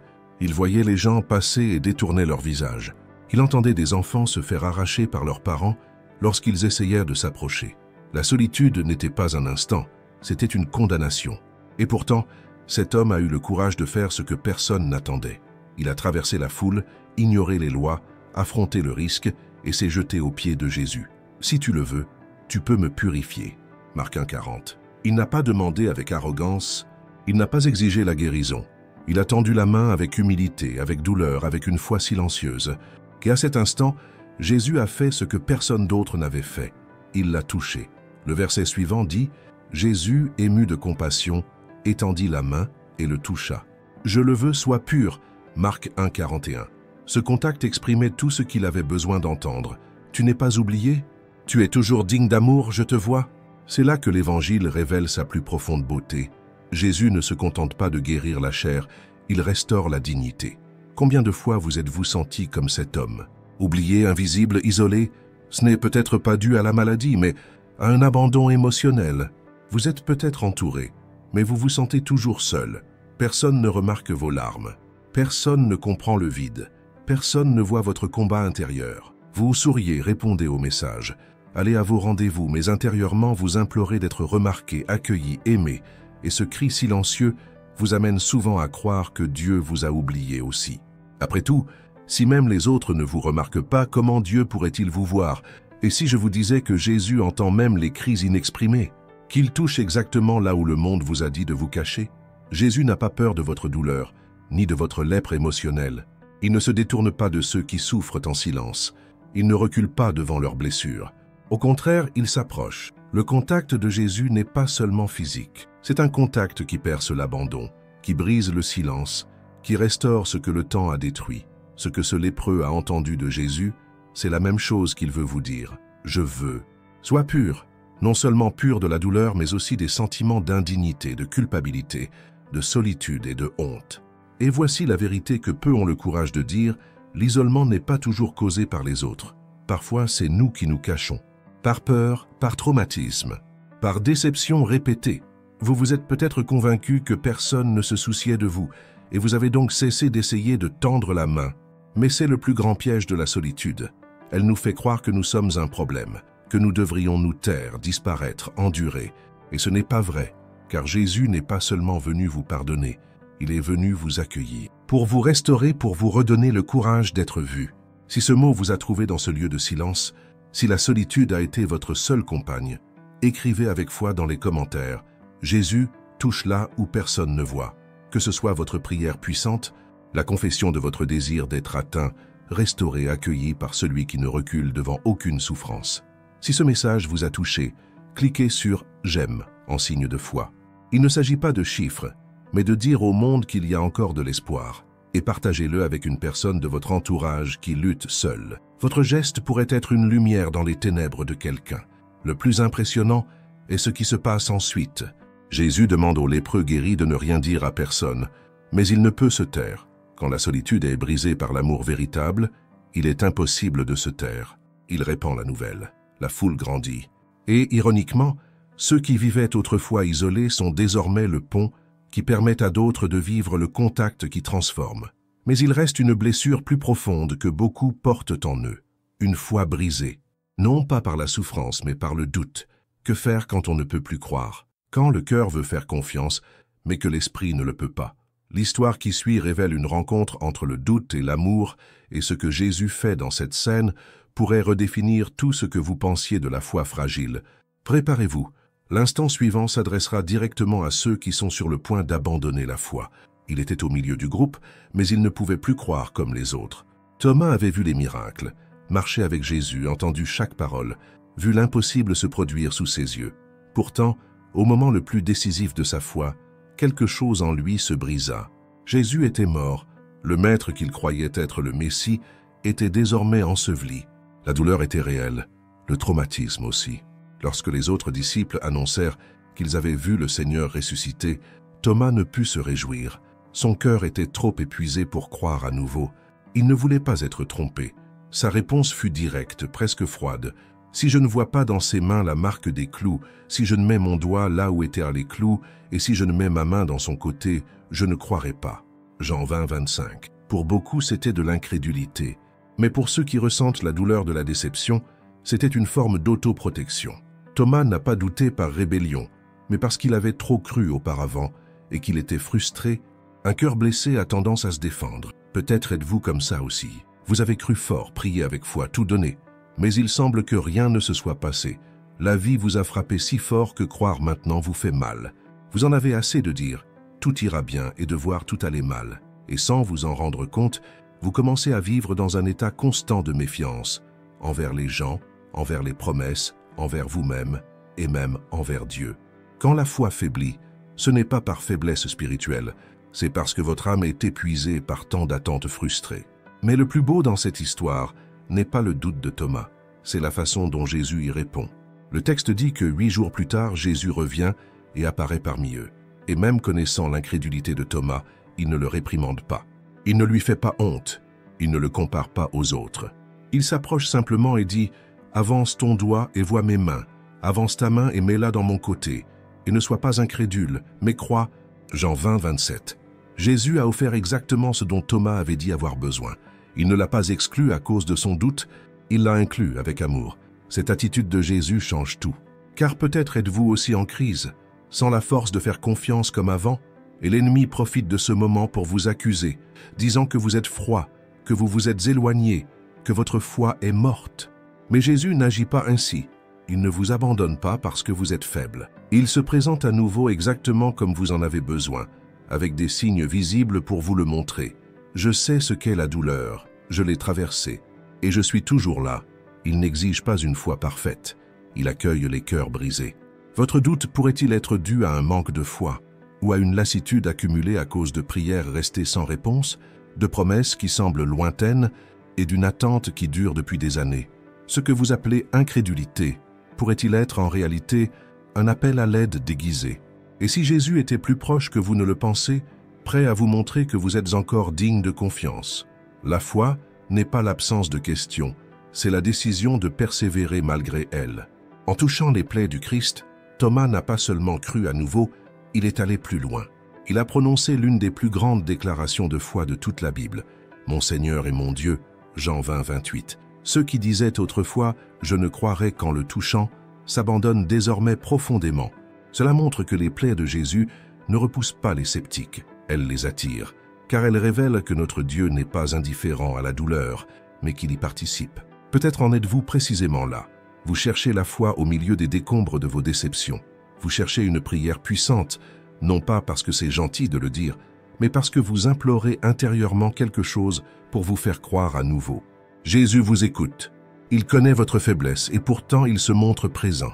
Il sait que vous songez à tout abandonner, mais il sait aussi que s'il touche à nouveau votre cœur, quelque chose ressuscitera en vous. Si cette parole vous a interpellé et en même temps vous a touché, écrivez avec foi dans les commentaires « Jésus, aide-moi à croire à nouveau », que ce ne soit pas une simple phrase, mais un cri de votre âme épuisée, un abandon sincère à celui qui comprend même vos doutes. Et si vous pensez que Jésus ne se présente qu'à ceux qui ont une foi inébranlable, attendez de voir ce qu'il fait à quelqu'un rongé par la culpabilité, car le doute est une douleur silencieuse. Mais porter le poids de l'erreur, c'est vivre avec des chaînes sur l'âme. L'histoire suivante révèle une femme exposée publiquement, humiliée, sur le point d'être lapidée, et ce que Jésus lui dit pourrait complètement changer votre perspective sur le pardon, la restauration et le recommencement.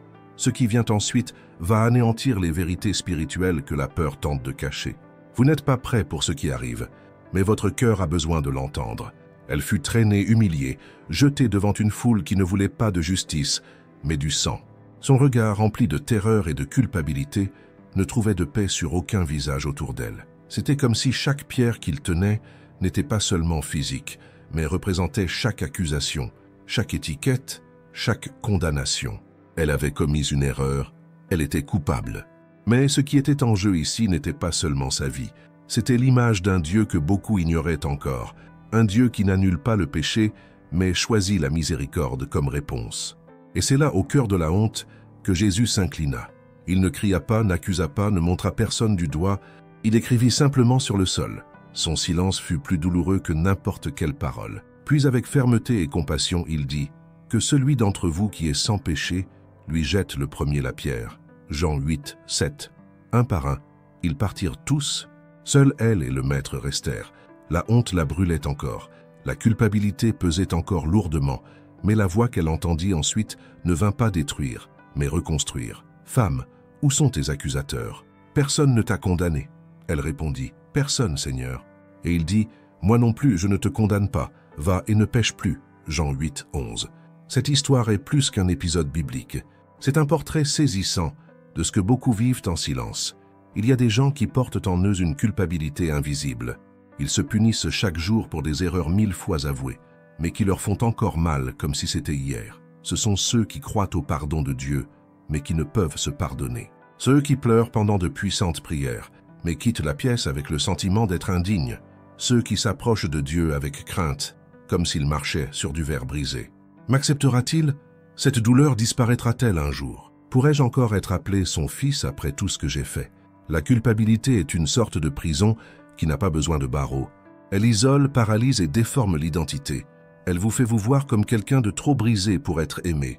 Mais la vérité spirituelle que Jésus révèle lors de cette rencontre change tout. Il n'est pas venu jeter des pierres, il est venu se placer entre vous et l'accusation. Et il ne défend pas le péché. Il guérit le pécheur en disant « Va et ne pêche plus », Jésus n'était pas menaçant. Il libérait car la véritable repentance ne naît pas de la peur mais de l'expérience de la grâce. Ce que vous ressentez comme une condamnation pourrait-il être la voix de l'ennemi déguisée en conscience? Le Saint-Esprit vous convainc de péché, mais ne vous y enferme pas. Il vous montre la voie. Il ne dit pas « Tu es sale ». Il dit « Tu es blessé, mais je peux te guérir ». Jésus connaissait le passé de cette femme, mais il a vu au-delà de la faille. Il a vu son cœur. Il a vu la douleur qui l'a conduite là. Il a vu son âme, épuisée par des fardeaux que d'autres ignoraient, et c'est peut-être pareil pour vous. Peut-être êtes-vous le seul à connaître vos défauts. Peut-être n'avez-vous même pas été exposé comme elle, mais le poids qui pèse sur votre poitrine est le même. Et ce poids tue lentement votre foi. Si cette parole vous a atteint là où personne d'autre ne peut le faire, et que vous portez un sentiment de culpabilité dont vous ne pouvez vous libérer, écrivez avec foi dans les commentaires « Jésus, libère-moi de ma condamnation ». Que cette phrase soit votre prière, votre abandon, votre réponse à la voix de la grâce qui vous appelle par votre nom. Jésus ne l'a pas renvoyé avec une dette spirituelle, il l'a envoyé avec une nouvelle identité. Et c'est là le plus grand scandale de la grâce. Elle atteint ceux qui ne la méritent pas, transforme ceux en qui personne ne croit et envoie ceux que tout le monde avait rejetés. Mais il y a une révélation encore plus choquante dans cette histoire. Quelque chose que peu de gens réalisent. Jésus s'est penché pour écrire sur le sol à 2 reprises.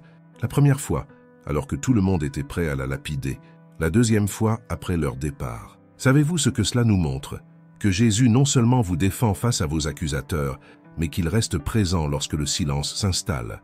Il reste présent après la révélation, lorsque vous êtes seul essayant de comprendre qui vous êtes après votre erreur. Et si je vous disais que la culpabilité que vous portez n'est pas un signe que Dieu vous a rejeté, mais qu'il vous appelle toujours? Car seuls ceux qui ont une sensibilité spirituelle ressentent de la culpabilité.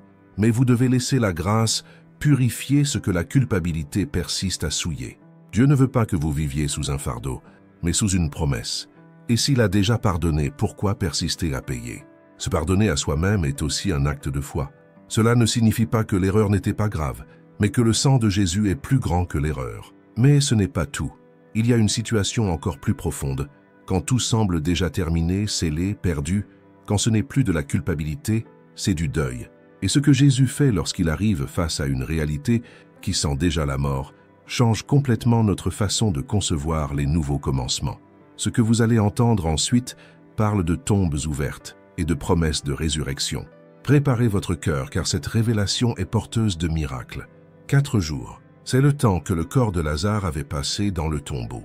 4 jours de silence, 4 jours de deuil, 4 jours avec la sentence déjà prononcée. Il était mort. Il n'y avait plus rien à faire. Marthe et Marie, ses sœurs, avaient déjà enterré non seulement le corps, mais aussi leur espoir. Amis et parents s'étaient rassemblés simplement pour le consoler. Plus personne n'espérait de miracle. Lorsque Jésus arrive, la douleur se mêle à la frustration. Marthe court à sa rencontre et lui dit ce que vous avez peut-être pensé aussi. « Seigneur, si tu avais été ici, mon frère ne serait pas mort. » Jean 11, 21. C'est le cri de celui qui croit, mais aussi de celui qui est blessé par le sentiment d'abandon, comme pour dire « j'avais confiance et pourtant j'ai perdu ». Combien de fois cette douleur vous a-t-elle traversé? Vous avez prié, jeûné, cru, et pourtant perdu quelque chose, ou quelqu'un. Un rêve, une relation, une porte, une opportunité. Et maintenant, il ne reste qu'un profond sentiment de finalité. Comme si votre histoire avait atteint son point final, et que Dieu l'avait retardé. Quand vous pensez que tout est fini, vous n'avez plus l'énergie de prier, seulement de pleurer. Mais ce que Jésus fait devant le tombeau de Lazare prouve que même la mort n'a pas le dernier mot lorsqu'il est présent. Jésus regarde Marthe et ne conteste pas sa douleur. Il l'accueille, mais il lui fait aussi une promesse qui redéfinit tout. Je suis la résurrection et la vie. Celui qui croit en moi vivra, même s'il meurt. Jean 11, 25. Il n'a pas dit qu'il pouvait ressusciter. Il a dit qu'il estait la résurrection elle-même. Qu'est-ce que cela signifie? Que là où Jésus arrive, la fin devient un commencement. Que ce qui semblait enfoui peut refleurir. Que, aussi irréversible que soit la situation d'un point de vue humain, un mouvement surnaturel est toujours possible. La foule se rend au tombeau, Jésus pleure. Et c'est peut-être l'un des plus beaux moments des Écritures, Dieu Tout-Puissant, face à la mort, pleure avec ceux qui pleurent. Il savait qu'il ressusciterait Lazare, mais il a quand même pleuré. Pourquoi? Parce que Jésus n'ignore pas votre douleur. Il la ressent avec vous. Il partage votre chagrin, votre angoisse, votre vide. Avant de changer de décor, il se connecte à votre cœur. Cela change tout. Vous ne servez pas un Dieu lointain qui n'apparaît qu'au moment d'agir. Vous servez un Dieu qui est présent même dans vos pleurs et qui pleure avec vous. Puis il donne un ordre qui défie toute logique. Enlève la pierre. Ce qui est mort, scellé et puant, il veut le révéler. Et voici le plus difficile. Marthe tente de l'en empêcher. Elle dit « Seigneur, elle pue déjà ». Jean 11, 39. Combien de fois avons-nous dit cela à Dieu? Seigneur, n'y touche pas. Elle est trop pourrie. Elle fait trop mal. Elle est enfouie depuis trop longtemps. Mais Jésus n'a pas peur de ce qui pue dans son âme. Il n'est pas offensé par les restes. Il veut entrer même là où personne d'autre ne le ferait. Car là où tous voient la putréfaction, Jésus voit la résurrection. Il prie, remercie le Père, puis crie d'une voix forte « Lazare, sort !» Et celui qui était mort sortit, enveloppé de l'ange, le visage couvert mais vivant. La prière puissante qui a ému le ciel dans cette scène n'était pas seulement une supplication, c'était une déclaration. Jésus n'a pas demandé, il a appelé. Car il y a des situations dans votre vie qui ne ressusciteront pas tant que vous êtes en deuil. Vous devez déclarer avec foi. Vous devez rouler la pierre. Vous devez faire confiance même lorsque la scène crie que c'est fini. Peut-être êtes-vous arrivé à un point où vous pensez « rien ne changera jamais ». Tout est sec, vide, terne. Mais si Jésus s'approche de son tombeau, alors l'histoire est encore vivante. Il y a des promesses qui ne sont pas mortes. Elles se sont simplement endormies. Il y a des prières qui n'ont pas été ignorées. Elles attendent simplement leur heure de révélation. Il y a des rêves qui, même en silence, vibrent encore. La fin n'est pas la fin lorsque Jésus arrive. Lazare est sorti, mais il était toujours lié, et Jésus a dit « Détachez-le et laissez-le aller ». Jean 11, 44. Il n'est pas simplement revenu à la vie, il a été libéré. Si cette parole vous a interpellé dans un domaine de votre vie qui semble mort, écrivez avec foi dans les commentaires « Jésus, appelle-moi », que ce soit votre prière courageuse, une déclaration de foi, même face au roc, même avec l'odeur de la faim, même si tout semble terminé. Respirez profondément. Laissez-vous porter par ce message. Car ce que vous avez vécu jusqu'à présent a peut-être été du deuil, mais ce que Jésus s'apprête à faire, c'est reconstruire. Le ciel a encore des projets, même lorsque la terre sera ensevelie.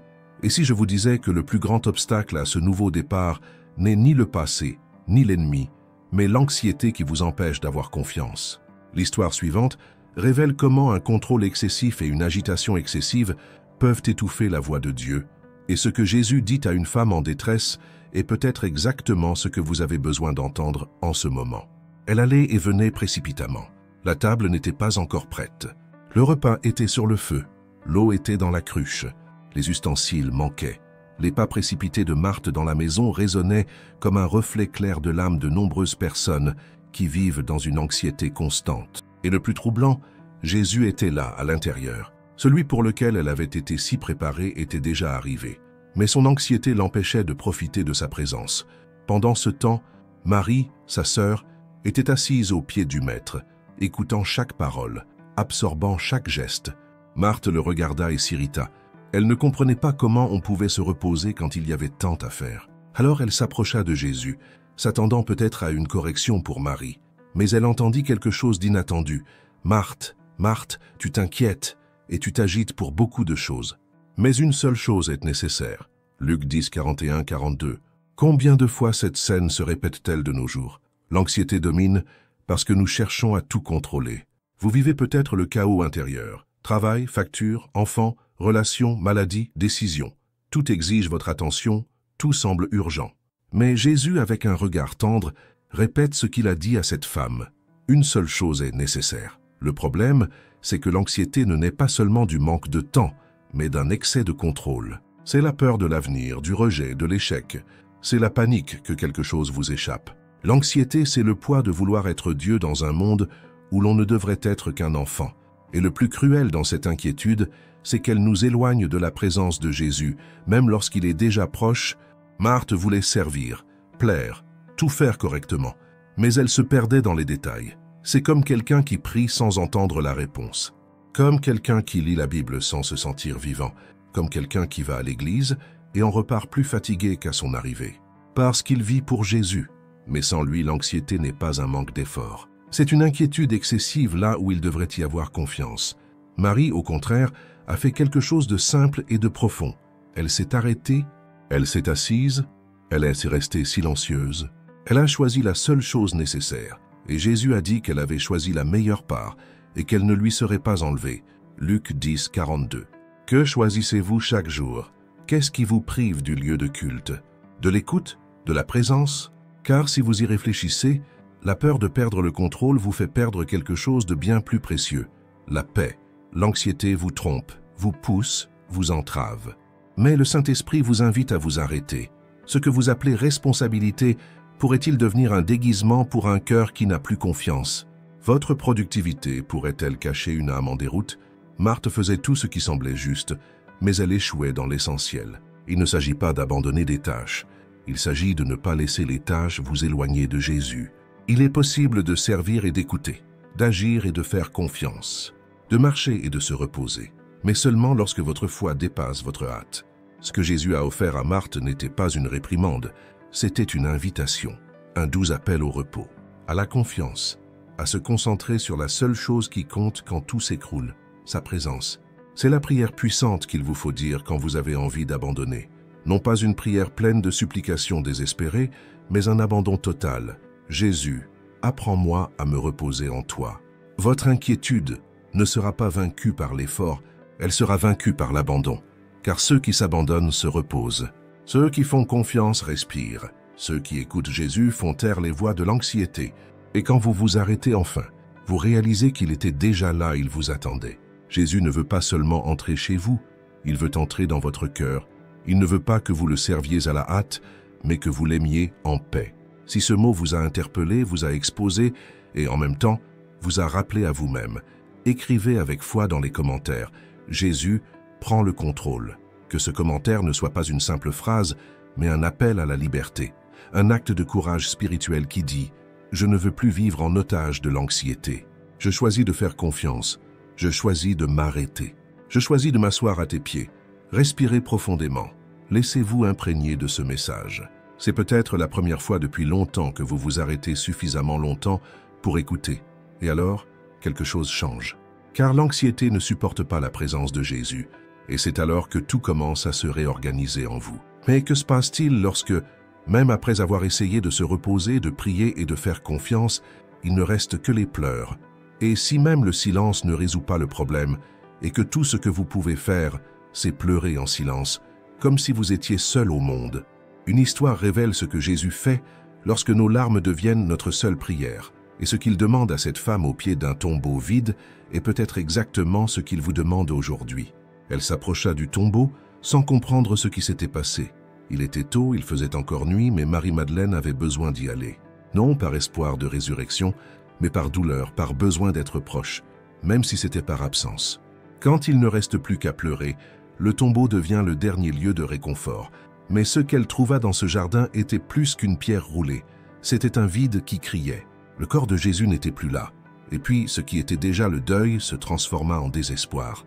Elle pleura, et pleura abondamment devant le tombeau comme quelqu'un qui porte des questions sans réponse. Que faire quand même la prière ne suffit pas, quand la voix ne sort pas, quand le poids sur la poitrine est si lourd qu'on ne peut que pleurer. Marie regarde dans le tombeau et voit deux anges. Ils lui demandent « Femme, pourquoi pleures-tu » Jean 20, 13. Et cette question apparemment évidente est en réalité une invitation, un appel à la conscience. Les larmes ne sont pas seulement une douleur, c'est un langage spirituel. Dieu demande parce qu'il se soucie de la cause. Il demande parce qu'il veut guérir la racine, pas seulement effacer la surface. Marie répond qu'ils ont pris le corps du Seigneur et qu'elle ne sait pas où ils l'ont déposé. À cet instant, elle se retourne et voit quelqu'un, mais ne reconnaît pas qui c'est. Elle pense que c'est le jardinier, puis elle entend à nouveau « Femme, pourquoi pleures-tu ? Qui cherches-tu » Jean 20, 15. Cette deuxième question est encore plus profonde. Il ne s'agit pas seulement de douleur, mais de concentration. de ce que l'on cherche même au milieu des larmes. Jésus ne s'est pas révélé immédiatement, il n'est pas apparu triomphalement en disant « c'est moi ». Il a attendu, car parfois la révélation la plus puissante ne vient pas des yeux, mais du cœur. Et un seul mot et tout a changé. Marie, Jean 20,16. La prononciation de son nom sur les lèvres du Maître a donné un sens à toutes ces larmes. Ce n'était pas le jardinier, c'était le Christ ressuscité, elle pleurait devant celui qui avait déjà vaincu la mort. C'est la clé qui change tout. Jésus est plus proche qu'il n'y paraît, même quand on ne peut que pleurer. Quand on se croit seul, brisé, abandonné au milieu de la douleur, il est là. Peut-être déguisé, peut-être silencieux, mais il est là. Le cri que l'on pousse en secret est entendu au ciel comme une intercession. Quand les mots se taisent, l'Esprit soupire pour nous. Et la véritable puissance se manifeste quand on se tient devant le tombeau avec foi, même sans comprendre. Combien de fois avez-vous pleuré sans obtenir de réponse? Combien de fois avez-vous essayé de prier avec ferveur et vous êtes-vous senti vide, comme si rien n'était entendu? Et si je vous disais que Jésus entend chaque larme comme une supplication, qu'il voit non seulement ce que vous ressentez, mais le ressent avec vous? La question qu'il pose à Marie résonne encore aujourd'hui. Qui cherchez-vous?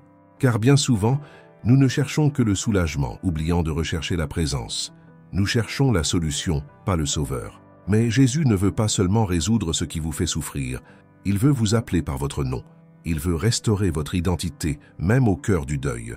Le problème, c'est que des pleurs prolongés peuvent rendre aveugle. Marie était tellement plongée dans le chagrin qu'elle n'a pas reconnu Jésus. Et cela nous arrive à tous. Quand la tristesse prend le dessus, même le divin semble lointain. Mais quand le cœur entend la voix du Maître, tout change. Il n'a pas ramené le corps au tombeau. Il a ramené Marie à la vie. La résurrection avait déjà eu lieu. Il suffisait de la révéler à ceux qui restaient, même en larmes. Si vous sentez qu'il ne vous reste plus qu'à pleurer, écrivez avec foi dans les commentaires « Jésus, appelle-moi par mon nom ». Que cette déclaration soit plus qu'une simple émotion, qu'elle soit votre abandon, votre prière silencieuse, votre espoir exprimé en mots. Votre douleur a un nom, mais votre nom est aussi sur les lèvres de Dieu. Respirez profondément. Laissez-vous imprégner de cette vérité. Nul besoin de tout comprendre, ni de savoir prier avec de belles paroles. Parfois, une larme versée est plus puissante que 1000 mots. Jésus vous trouve dans le jardin du deuil. Et lorsqu'il se révèle, il n'y a plus de peur, seulement une mission. Marie, après l'avoir reconnu, ne s'est pas arrêtée là. Elle est allée annoncer « J'ai vu le Seigneur ». Jean 20, 18. Ses larmes sont devenues témoignages. Sa douleur est devenue un appel. Mais il y a quelque chose de plus profond dans cette expérience, quelque chose qui révèle comment Jésus transforme non seulement le deuil, mais aussi la mission. Car il n'est pas d'abord apparu à Pierre ni aux 12. Il est apparu à Marie, une femme marquée par son passé, par l'exclusion, par la stigmatisation. Cela bouleverse tout ce que le monde enseigne sur la dignité. Et si la prochaine action de Dieu passait par quelqu'un que le monde rejette? Qu'est-ce que cela révèle sur son regard? Et si vous étiez la prochaine personne qu'il voulait utiliser pour proclamer la vie, même après avoir tant pleuré? Ce qui est sur le point d'arriver peut changer non seulement votre histoire, mais aussi son impact sur les autres. Préparez votre cœur. Ce qui vient ensuite est un appel à la reconstruction. Les murs étaient en ruine, les portes étaient incendiées, le peuple découragé, et il ne restait qu'une ville exposée, vulnérable, livrée au chaos. Néhémie apprit cette nouvelle de loin, dans le confort du palais où il était échanson du roi, mais quelque chose en lui se brisa. Il pleura, il jeûna, il pria, car même s'il n'était pas physiquement à Jérusalem, son cœur appartenait toujours à cette terre. Et peut-être l'êtes-vous aussi, en regardant votre vie comme Néhémie regardait Jérusalem, des ruines partout, des rêves brisés, des promesses oubliées, un esprit épuisé. Comment reconstruire quand le découragement a tout pris? Néhémie aurait pu l'ignorer. Il n'était qu'un simple serviteur dans un royaume lointain, mais au lieu de cela, il s'inclina devant Dieu et dit « Seigneur, que ton oreille soit attentive à la prière de ton serviteur. » Néhémie 1:11. Il savait qu'avant de reconstruire extérieurement, il devait s'aligner intérieurement. Car la véritable reconstruction commence dans l'esprit. Quand on pense à abandonner, quand l'épuisement semble plus grand que la mission, c'est précisément là que Dieu commence à agir, non pas par la force brute, mais avec un courage tranquille, né de la prière. Néhémie demande au roi la permission de revenir, et lorsqu'il arrive en ville, il ne rassemble pas de foule ni ne prononce de discours incendiaires. Il marche seul la nuit, constatant les dégâts. Cette scène est puissante, car elle montre qu'avant de pouvoir reconstruire, Il faut affronter la réalité sans se voiler la face. Il faut regarder les fissures, les décombres, les recoins oubliés de l'âme et cela fait mal. Mais c'est nécessaire. Le découragement aime l'obscurité. La restauration commence dans la lumière. Puis il rassemble le peuple et dit « Voyez comme nous sommes mauvais. Venez, reconstruisons la muraille de Jérusalem. » Néhémie 2, 17. Le peuple était abattu, mais la voix de quelqu'un qui croyait encore a fait renaître l'espoir. Car parfois, il suffit d'entendre à nouveau qu'il est encore temps. Il est encore possible de recommencer, même avec les murs détruits, même avec les stigmates du passé, même avec les cicatrices. Le souffle de la foi rallume les braises éteintes. Mais ce ne fut pas facile. L'opposition commença immédiatement. Sanballat, Tobija et Geshem se moquèrent. « Que fais-tu? Tu te révoltes contre le roi » Néhémie 2, 19. L'ennemi cherche toujours à empêcher Dieu d'entreprendre quelque chose, et il attaque généralement par la moquerie, la peur et le doute. Son but est de stopper l'œuvre avant même qu'elle ne commence. Mais Néhémie répondit fermement « Le Dieu du ciel nous fera prospérer » Néhémie 2, 20. Il ne se fiait ni à la force du peuple, ni à son propre leadership. Il se confiait en Dieu, et cela lui suffisait. Tandis que les murs étaient reconstruits, les attaques s'intensifiaient, menaces, pièges, mensonges. Mais Néhémie ne céda pas. Il pria et travailla, une main sur son épée, l'autre sur l'ouvrage. Car il y a des moments où il faut combattre et construire en même temps. On ne peut s'arrêter face à la peur. On attend avec impatience le jour idéal. On reconstruit même sous la pression. Même avec des voix qui nous disent que ça ne marchera pas, même avec le cœur encore brisé. Combien de fois avez-vous commencé quelque chose avec foi pour finalement vous sentir découragé à mi-chemin? Combien de fois êtes-vous sorti du lit déterminé à riposter, mais à la fin de la journée, avec l'impression de n'avoir fait aucun progrès? Est-ce vraiment un manque de foi, ou est-ce la preuve que vous êtes sur le bon champ de bataille? L'ennemi n'attaque pas ceux qui stagnent, il attaque ceux qui tentent de reconstruire. Si ce mot vous a trouvé, les murs abattus, et que vous avez besoin de force pour prendre un nouveau départ, écrivez avec foi dans les commentaires « Dieu du ciel, aide-moi à reconstruire ». Que ce commentaire soit plus qu'une simple requête, qu'il soit une déclaration prophétique, que vous ne renoncerez pas à votre histoire au découragement. Si ce message vous a parlé au cœur, cliquez sur « J'aime » en guise d'acte de foi. Votre like peut être la graine de courage dont d'autres ont également besoin. Et partagez cette vidéo avec quelqu'un qui essaie de reconstruire au milieu du chaos. Vous pouvez être la voix qui ravive l'espoir chez ceux qui étaient déjà silencieux. Les murs de Jérusalem ont été reconstruits en 52 jours, un miracle vu les circonstances. Mais le véritable miracle ne résidait pas dans le mur lui-même, mais dans la renaissance de la foi au milieu de la poussière. Et c'est la promesse qui vous est faite. La reconstruction que Dieu veut accomplir dans votre vie vous surprendra vous aussi. Mais il reste un dernier point où beaucoup trébuchent encore. Un point si sombre qu'on n'en a pas toujours conscience. Ce moment où le poids est si lourd que même la prière la plus puissante semble échouer, et ce que Jésus a affronté là-bas est peut-être exactement ce que vous avez besoin de comprendre, car c'est le secret pour ne pas abandonner. Ce qui va être révélé pourrait redéfinir votre façon d'affronter la douleur. Préparez-vous. La nuit était froide. Le jardin était silencieux, mais Jésus était parcouru d'un tourbillon. Il s'éloigna des disciples et se dirigea vers un lieu solitaire de Gethsémani. Là, à quelques mètres de ce qui allait être le début de sa crucifixion, il s'agenouilla et sentit le poids de toute souffrance humaine peser sur lui. Le fardeau était si intense que, selon le récit de Luc, sa sueur était comme des grumeaux de sang qui tombaient à terre. Luc 22, 44. Ce n'était pas une métaphore, c'était une hématidrose, une maladie réelle et extrêmement rare qui survient lorsque le stress est si intense que les capillaires se rompent et que la sueur se mélange au sang. Jésus a transpiré du sang parce qu'il ressentait quelque chose que vous pourriez ressentir aussi, le poids de l'idée de tout abandonner.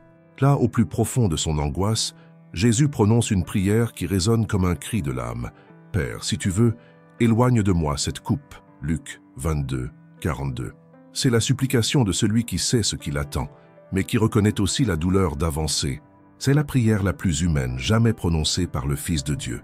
Et cette prière nous révèle ce que peu ont le courage d'admettre. Même Jésus, sous sa forme humaine, a ressenti la pression émotionnelle d'un fardeau qui semblait insupportable. Il savait ce qui allait arriver. Trahison, humiliation, abandon, douleur physique, séparation spirituelle. Il pressentait chaque détail avant que cela n'arrive. Et pourtant, il n'a pas abandonné, peut-être avez-vous raison. Fatigué, silencieux, le cœur qui hurle intérieurement, voulant échapper à la responsabilité, à la douleur, au combat. Vous avez pensé à disparaître, à tout abandonner, voire à vous détourner de Dieu, car l'angoisse est devenue plus grande que vos forces. Et alors surgit cette question cruelle qui résonne dans l'esprit de tant de personnes. Si Jésus lui-même a ressenti cette douleur, que me reste-t-il? La réponse se trouve dans la deuxième partie de sa prière. Toutefois, que ta volonté soit faite et non la mienne, cela change tout. Jésus n'a pas nié sa douleur, il s'est abandonné. Il n'a pas fait semblant que tout allait bien. Il a admis que ce n'était pas le cas. Il n'a pas caché son désir de se retirer. Mais il a soumis son âme à la volonté du Père. Voilà la prière puissante qui nous sauve lorsque nous sommes au bord de la rupture. Non pas une formule magique, mais un abandon brut, réel et courageux. Quand vous déclarez « Seigneur, je n'en peux plus, mais s'il y a encore un plan, aide-moi à le suivre », le ciel s'ouvre, car Dieu n'attend pas de vous que vous soyez fort en permanence. Il attend seulement de vous que vous restiez soumis. Immédiatement après cette prière, quelque chose d'extraordinaire se produit. Luc dit « Un ange du ciel lui apparut, le fortifiant ». Luc 22, 43. Le soulagement ne venait pas de la fuite, mais de l'abandon. Jésus n'a pas quitté le jardin, mais il a reçu la force de continuer. Et c'est ce que Dieu veut faire avec vous. Il n'enlèvera pas toute votre douleur comme par magie, mais il vous donnera la force de la traverser sans perdre la foi. Il vous soutiendra quand tout le monde autour de vous dormira comme les disciples. Il vous portera quand même la prière ne peut rien. Gethsémani n'est pas la fin, c'est le début de la victoire. Ce dont peu de gens parlent, c'est que le véritable miracle ne s'est pas produit seulement sur la croix. La croix est la conséquence du choix fait au jardin. Le tournant du salut n'a pas été le clou, c'était l'abandon. Et peut-être que votre tournant se trouve ici aussi, dans ce lieu silencieux et caché, où seul vous et Dieu savez ce que vous ressentez. C'est le moment le plus sacré, car lorsque vous vous livrez à Dieu avec toute votre douleur sans masque, quelque chose de surnaturel se produit. Une force qui n'est pas la vôtre vous envahit, une paix inexplicable vous envahit. Le but qui semblait mort renaît. Et si je vous disais que le moment le plus sombre de votre vie pourrait être précisément celui où Dieu brillera le plus fort, que l'endroit où vous avez le plus pensé à abandonner pourrait devenir le terrain de votre plus grande expérience avec lui, car c'est à Gethsémani que Jésus a décidé de ne pas abandonner, et c'est cette décision qui vous touche aujourd'hui. Il n'a pas abandonné pour que vous n'ayez pas à le faire. Il a affronté la douleur jusqu'au bout pour que vous ayez la force de continuer. Il a sué sang et eau pour vous. Ce n'est pas de la religion, c'est l'amour dans sa forme la plus pure et la plus sacrificielle. Vous êtes peut-être en larmes, votre foi est peut-être faible, vous manquez peut-être de mots, mais Dieu n'est pas impressionné par les belles prières, il répond aux prières sincères. Le cri étouffé de votre cœur suffit à émouvoir le ciel, car lorsque l'âme atteint ses limites, c'est là que la grâce commence à agir. Ne vous blâmez pas d'être fatigué, n'ayez pas honte d'être faible. Jésus comprend, il était exactement là où vous êtes, et il a vaincu pour que vous puissiez vaincre aussi. Si ce mot était comme une main tendue vers votre abîme, écrivez avec foi dans les commentaires « Que ta volonté soit faite, Seigneur ». Que cette phrase soit plus qu'un simple commentaire, qu'elle soit votre prière, votre nouveau départ, votre alliance avec le ciel, même en larmes, même sans tout comprendre, même sans savoir de quoi demain sera fait, proclame-le avec courage. Respirez profondément, laissez-vous aller à la sensation. Vous n'êtes pas seul, vous ne l'avez jamais été. Le Dieu qui a sué sang et eau dans le jardin est avec vous dans votre désespoir. Le Sauveur qui a affronté la croix vous soutient dans votre lassitude. Et même si vous êtes à bout de force, il y a toujours un but, il y a toujours un chemin, il y a toujours de la vie. Car la prière la plus puissante de toutes est celle prononcée au cœur de la douleur, lorsque l'âme saigne et choisit malgré tout de faire confiance, que ce choix soit le vôtre, aujourd'hui. Si vous êtes arrivé jusqu'ici, c'est parce que Dieu œuvre dans des domaines de votre vie dont vous ignoriez peut-être même le besoin de guérison. Rien de tout cela n'est dû au hasard, ni à la douleur qui vous a amené ici, ni au clic sur cette vidéo, ni au fait d'être resté jusqu'au bout. Ce que vous avez vécu à cet instant n'était pas seulement du contentement, c'était un appel à la vie, à la restauration, à l'abandon. Faire ce que Dieu a vu, alors que personne d'autre ne l'a vu. Il a entendu ce cri silencieux de votre cœur, alors que vous pensiez être seul et sur le point de tout abandonner. Et même si le monde vous dit d'avancer froidement, en cachant vos sentiments, la vérité est que Jésus ne vous a jamais demandé cela. Il ne veut pas que vous fassiez semblant d'être fort. Il veut que vous soyez humain, exactement tel que vous êtes. Tout au long de ce voyage, nous avons constaté que même les plus grands hommes et femmes de la Bible ont connu des moments où ils n'en pouvaient plus. Et savez-vous ce que Dieu a fait d'eux? Il ne les a pas repoussés, il ne les a pas punis, il s'est rapproché, et c'est ce qu'il fait avec vous maintenant. Il est plus proche que jamais, touchant les blessures profondes, apaisant les tempêtes intérieures, montrant qu'il existe bel et bien une issue, que même lorsque tout en vous crie à l'aide, il existe un lieu de véritable repos, et ce lieu, c'est en sa présence. Une prière puissante ne se fait pas avec de belles phrases, mais avec un cœur brisé et prêt à s'abandonner, et c'est ce que nous allons faire ensemble maintenant. Prier. Prier avec vérité, prier avec abandon. Prier avec foi même si elle est petite, car Dieu ne rejette pas un cœur brisé. Au contraire, c'est précisément dans de tels cœurs qu'il établit sa demeure. Respirez profondément. Fermez les yeux si vous le pouvez, et priez avec moi, avec tout ce qui vous reste à l'intérieur. Seigneur, je ne vais pas bien. J'ai pensé à abandonner tant de fois.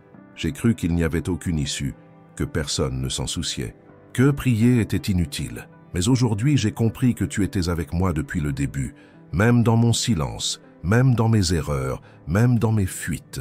Je m'abandonne, Seigneur. Je te donne ma douleur, ma lassitude, mes peurs, mes traumatismes, mes échecs. Je ne sais pas comment continuer, mais tu le sais, et je choisis de faire confiance. Même sans force, même sans comprendre, je choisis de ne pas abandonner, soutiens ma foi, même si elle est faible. Renouvelle mon esprit, guérisse les parties de moi que je me suis cachées. Je ne veux pas juste survivre, je veux revivre, je veux être en paix. Je veux ressentir véritablement ton amour.